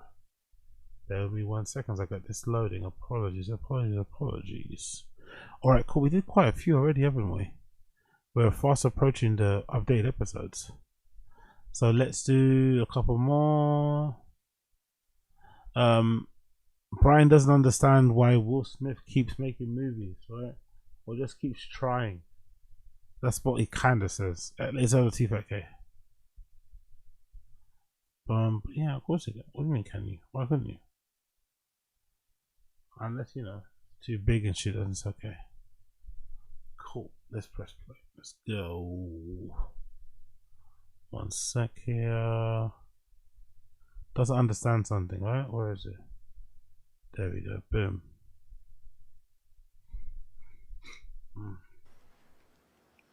Whatever. Well, he just needs to fire his PR team. Or he needs to just relax. He needs to also go, hey, you don't need to do all this. You did a great job. You've made it. Yeah, you've made it. I don't know what. You're Will Smith. This weird need to be loved more and more. It's like, I don't know. I don't know. Tell me how crazy this is. I will walk away from this whole business if you give me the money right now sometimes. Mm-hmm. Just like, you would miss it though, Bryan. You would totally miss it. I'll still do Fire on the Kid and Shop show, but I would. By the way, I like how in this clip, when it continues a bit longer, Bryan doesn't say that. He just says if he ever came into a real big money windfall, he would just quit everything. He never once says that dramatic gesture that Czech Republic wanted and shit. He just kept it official in New York. You know what I mean? Official. New York Knicks type shit. But everyone else was kind of crazy, Everyone else was kind of crazy. Oh god. Let's continue. Chin. You want to hear about a Chin health update? It's very short, but this is a Chin health update. In case you're wondering, what's Chin's health saying nowadays? Not so much on the details, but at least he's getting there, I guess. This is a Chin health update. Just get on it, Chin. I've been trying to get on. Chin, how's your health coming along? I told you the tapering It's actually going good. Heart rate going fast still? It's down to like 103, 113. Remember, it was like Oh, I remember. 120, 130. Good. Yeah. All right. By Do the way, they know why that is? What? Do they know why your heart just started racing? Well, I have high blood pressure in my family anyways. Alcohol, Brian. And of course, alcohol Yeah, contributes. stop drinking. I have a buddy who lives in Florida. He's a big time lawyer out there. He goes, all I would need is one conversation with Chin. I could get him to stop drinking. What do you mean? He loves the show. He goes, if I just talk to, can you connect me to Chin? One conversation, because he stopped drinking. He's like, I can get him to stop drinking. All right, just get on it, Chin. I've been trying to get on. Chin, how's your health coming along? Heart. I told you the tapering. It's so yeah.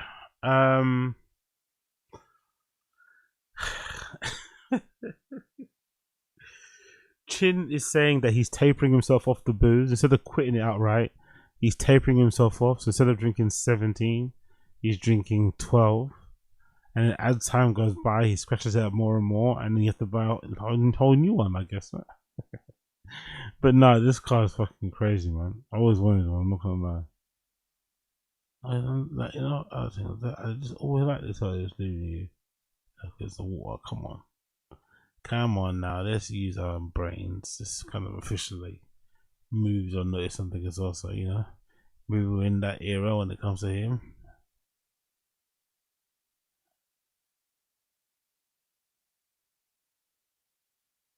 Cool. Okay, so he's talking about ending it as well with FAKEMINK as well. So he's not performing. Great to see. Happy to see that. Happy to hear that. Big up him. Big up blood clot him. Cool, let's move on. What else have we got to do here?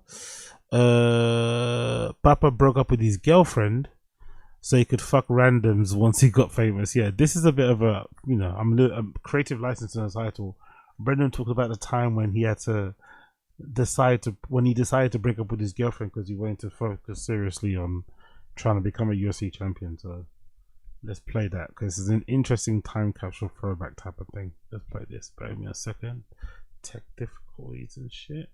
Oops, there you go. Whatever. No, that's not the one. My bad. That's not the one.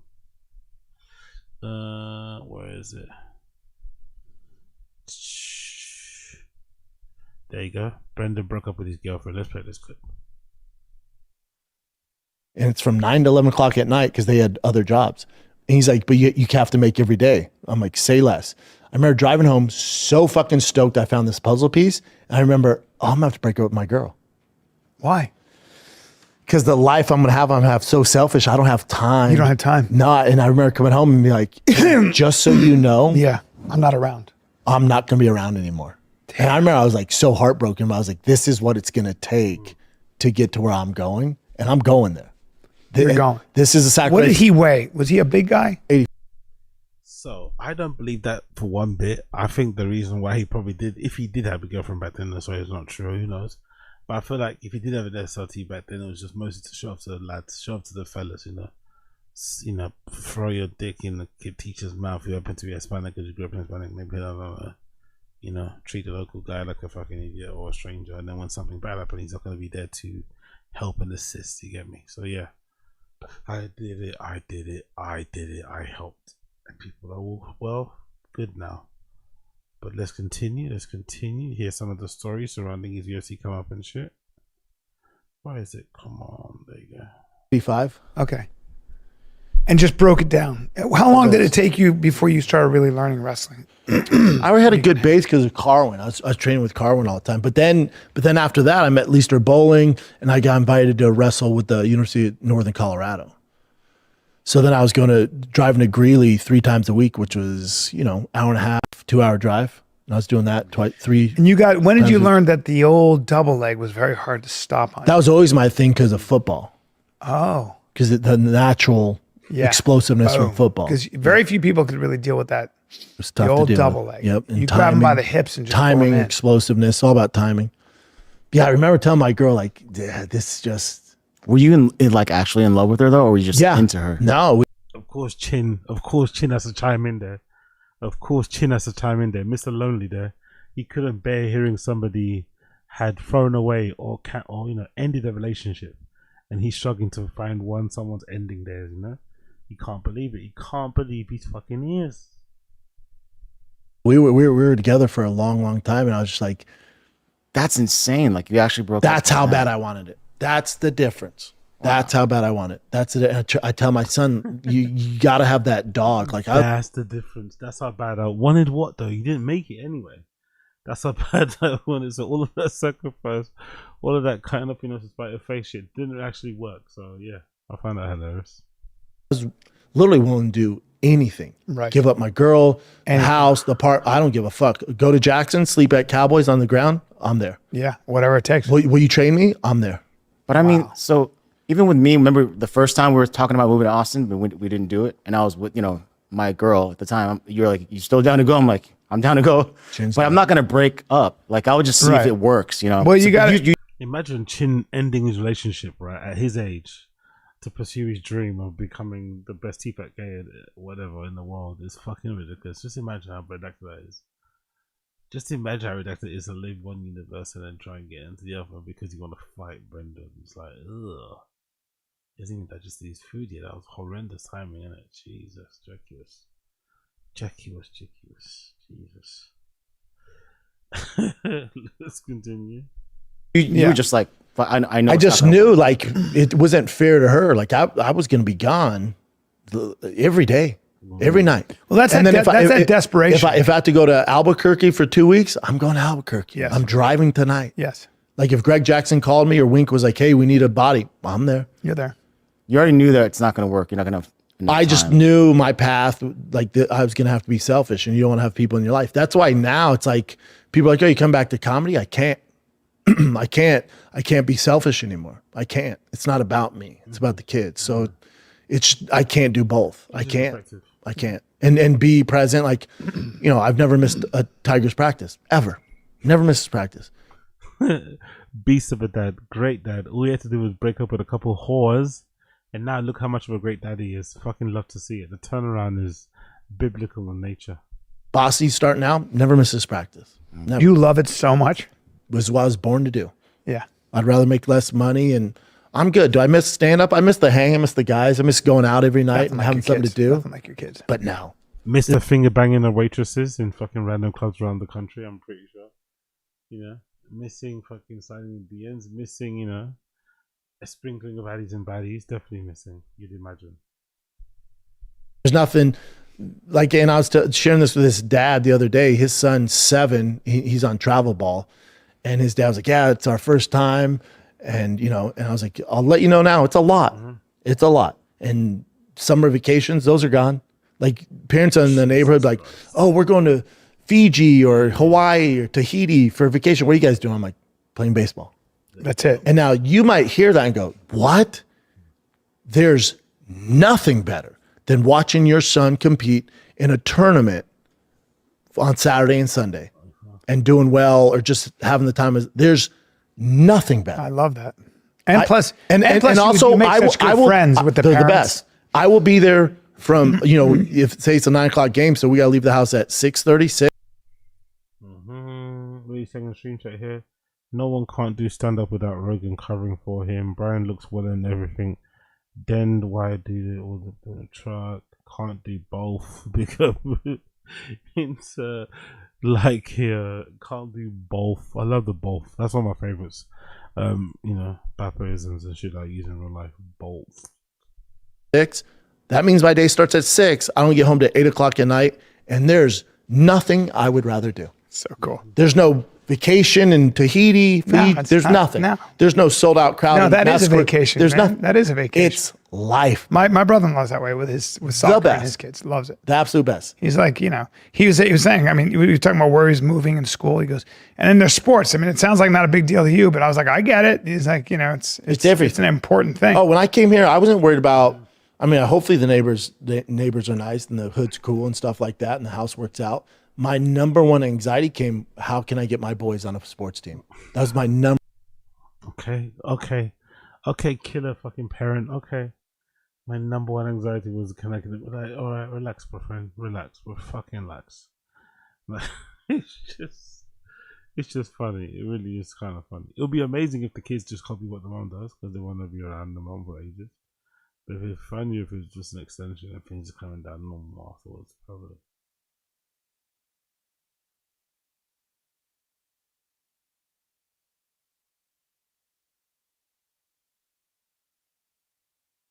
Cool. Cool. Number one precursor. So cool. What can we? But you got boys that live for that shit too. For it. Love it. And so do I. I live for it now. There's nothing the best. That's why I told the dad, he's like, man, no vacations. This, I go, I know it. Outside looking in, you're like, oh my God. But I'm like, I'm telling you, it's worth it. Those vacations, you're not even gonna think about. Vacations. You're gonna be in some shitty town in Texas, but it's gonna be the best time. Yeah. There's gonna be snacks. Your kid's gonna ball out. Yeah. You're gonna be in some shitty hotel. Yeah, but you're watching outside. You're going, oh, this is terrible. It's the best. Yeah, the best. Yeah. Okay. Cool. I don't know if they're doing these type of conversations as a weird way to kind of like play with Chin's head and get him to commit to having, you know, a real human being, a live girlfriend thingy, and also being happy to be his actual real girlfriend, to see them, you know, do their thing at the beach or whatever. It's fucking wild, really. Absolutely wild. Kind of fucking crazy what they're doing over there, but hey, what can you do? What can you do? Okay, cool. Let's just quickly move on from that. Let's play a little bit of Golden Hour, and I'm gonna be back. I'm gonna quickly go for a piss. Bear with me a second here. Just reaching out, just in general. Yep. Yeah, he's good. Yeah, he's really like, good. He might just, I get the phone will ring, I'll go, Steele's calling. And he's just like, hey, what's up, man? Haven't talked to you in a while, that kind of thing. And I just go, well, that's really great. good Like, at that. not everybody. It's nice. When you're that busy and you're that, like, you know, you got all this stuff going on. I just think Theo's that really there's good something about. There's something about keeping in contact with the people you want in your life, and you know, until it's like you need something. You know, that's what I don't. You know, the people that you might text, hey, what's going on? My only they thing don't is, get back Eric, to I you. mean, my only thing is, like, we work together, but let's say whatever reason you missed the pod for 3 weeks and we didn't communicate, and then when we do talk, you're like, what the fuck, bro? Not catch it. Like, you couldn't call me. None of that. It's like, that's the, if I have to worry about you getting upset, if I have to check in with you, this just isn't gonna work. We're gonna break this Band-Aid up. But that's not what I'm talking about. Yeah. I know. I'm just saying. There's guys like that. I've had people in my life who I really cared about. But even because I have my own set of rules. Like, you know, it's like, I don't think you should send me 75 paragraphs on the first text. No, okay. To me, you got to check in. You got to check in. Callen does that. He'll send a whole 7-paragraph text. I wouldn't read it. I'll just go, too long. Call me, or I'm never reading this. I just think you have to be like, hey, you busy? I have to talk to you about something. And don't do that. That's what I need. I don't like that. I need a check-in. I need a check-in. I don't need don't do that to me. I go crazy Super Saiyan. You know what? I'm gonna do it right now.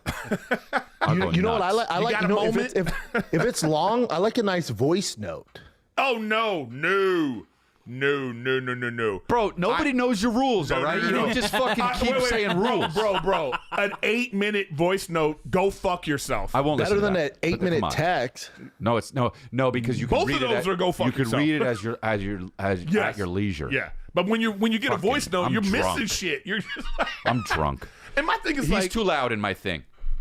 I mean, it's his fault. Yeah, Eric's a loud dude. About it? No. Here's the thing. Voice note, no. If then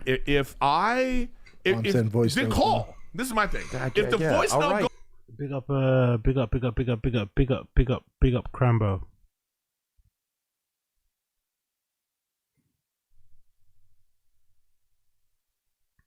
Sorry, here's something outside. Big up Asadities. AZ, shave and bleach your hair. Girlfriend Angolan, Kevin Random, and look here. I actually want to bleach my hair though, I'm not gonna lie. I think when I actually get the sides growing out and I do my braids, I actually want to bleach my hair. I want to bleach it some colors. I want to fuck around with some colors. It's gonna obviously make my hair fall out, but I don't mind starting again. You get me? I want to fuck around with some colors on the top of my head. I want to do some reds. I want to do red. I want to do blonde. You know what I mean? I want to do some blues, some greens and shit. I want to fuck around some hair colors, but I guess I want to enjoy some braids as well on the side, so I'll see. But yeah, it could be on the cards. It could be on the cards. goes bro. past a minute, Jesus call Christ, this guy's fucking so Eric, hot Eric, about. Here's why voice notes work, because it cuts through the bullshit. It's not, yo, man, what are you up to? What are you doing? Voice note, boom. This is what I got going on. What do you, you know? You could just start by texting and cutting through the bullshit. That's what you're meant to do.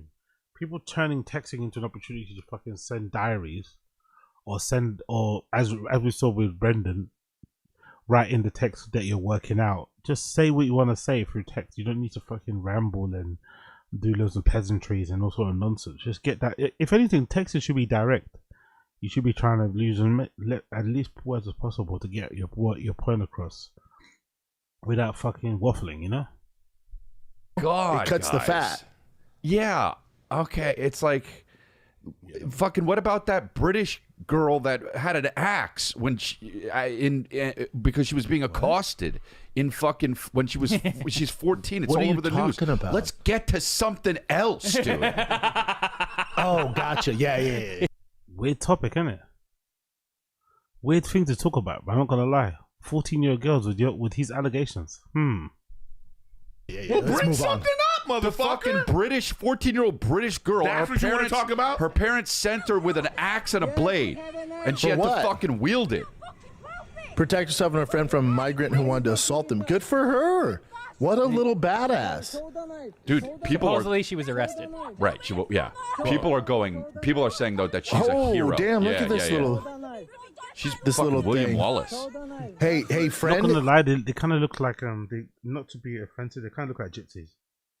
I think this idea that she's this hero is weird. I think they look like gypsies personally, or like really, what they call them, chabs or whatever, you know that term. Really fucking, poor estate living kids who are usually they're kind of wild, you know. They're not to be messed with. They might look a bit small.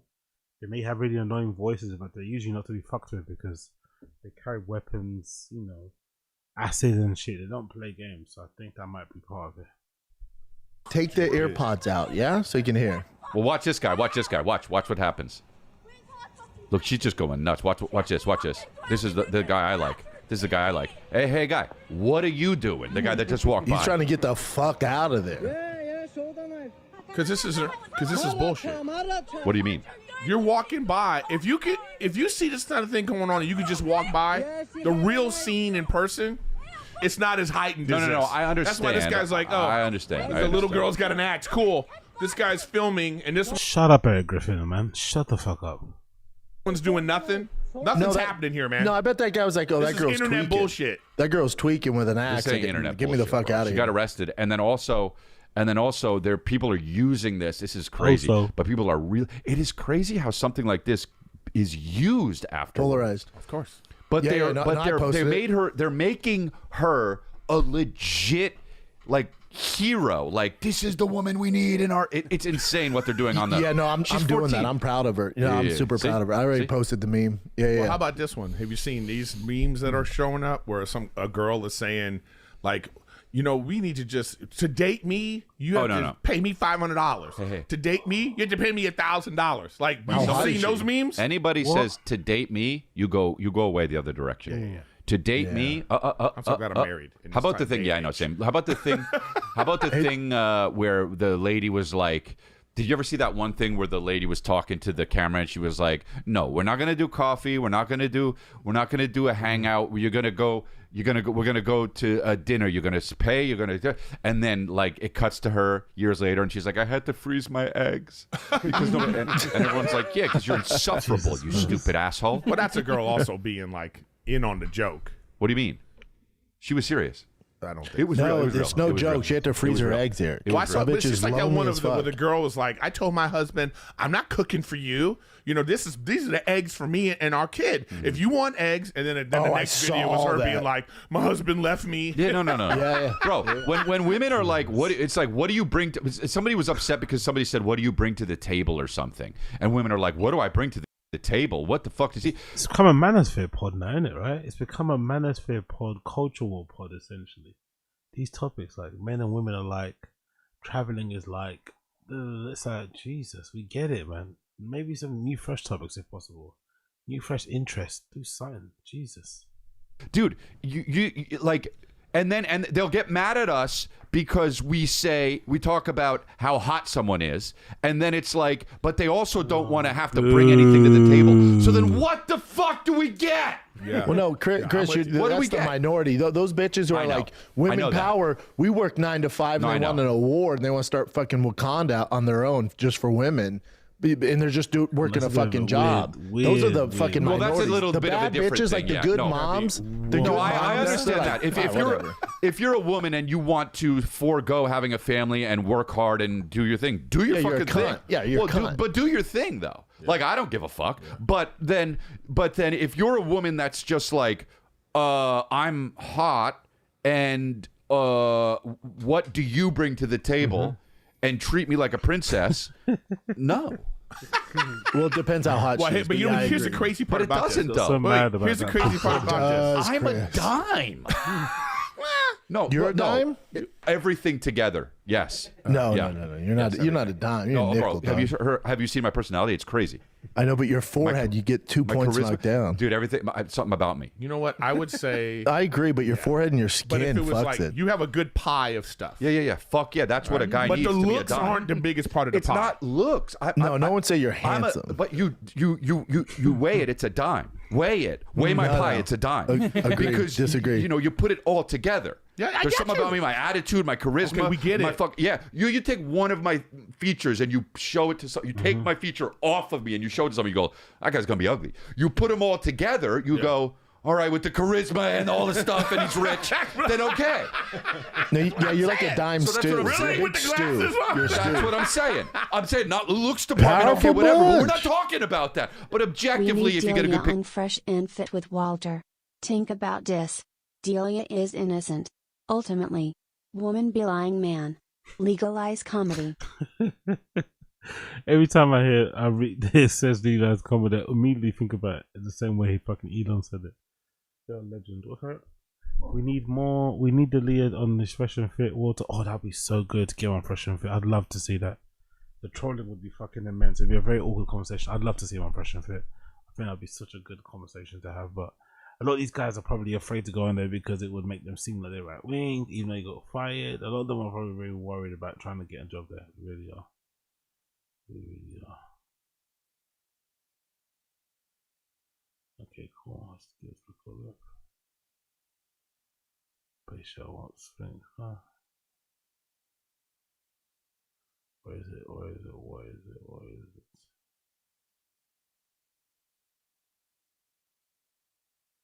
Come on now, son. Where are you? Where are you? Let's continue the vid. Where's the vid at it? Picture me, I'm nice looking, but no one say you're handsome. I didn't say handsome. I you said took I am the nose and the forehead. No. If if you light the picture nicely and you catch me at a good moment or whatever the fuck, you know what I mean? Hit it. What's the good angle? I'm saying like if my all right, nice. Another one, hit it. No, I got one. But if you get a weird picture of me, I get it, dude. Oh, hey, you're talking to a weird picture king over I look hideous. You'd never know he was a 10.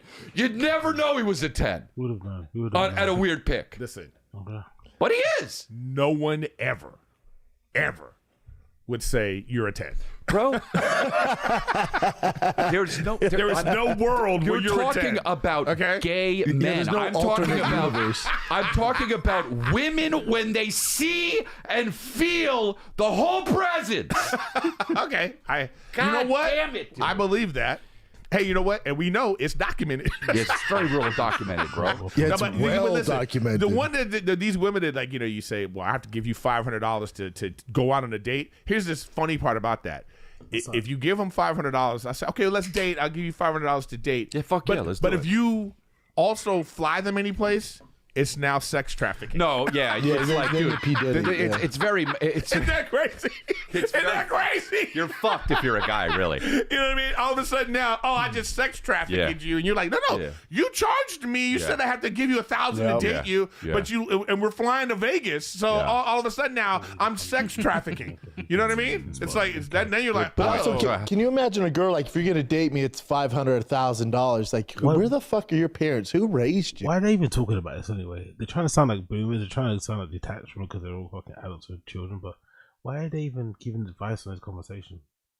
If a 14-year-old is getting her dated advice from Eric Griffin and Bryan Callen, because they're up regardless, you know. They're really at the store when they came looking, so they're really at the store. What you want? Yeah, nice.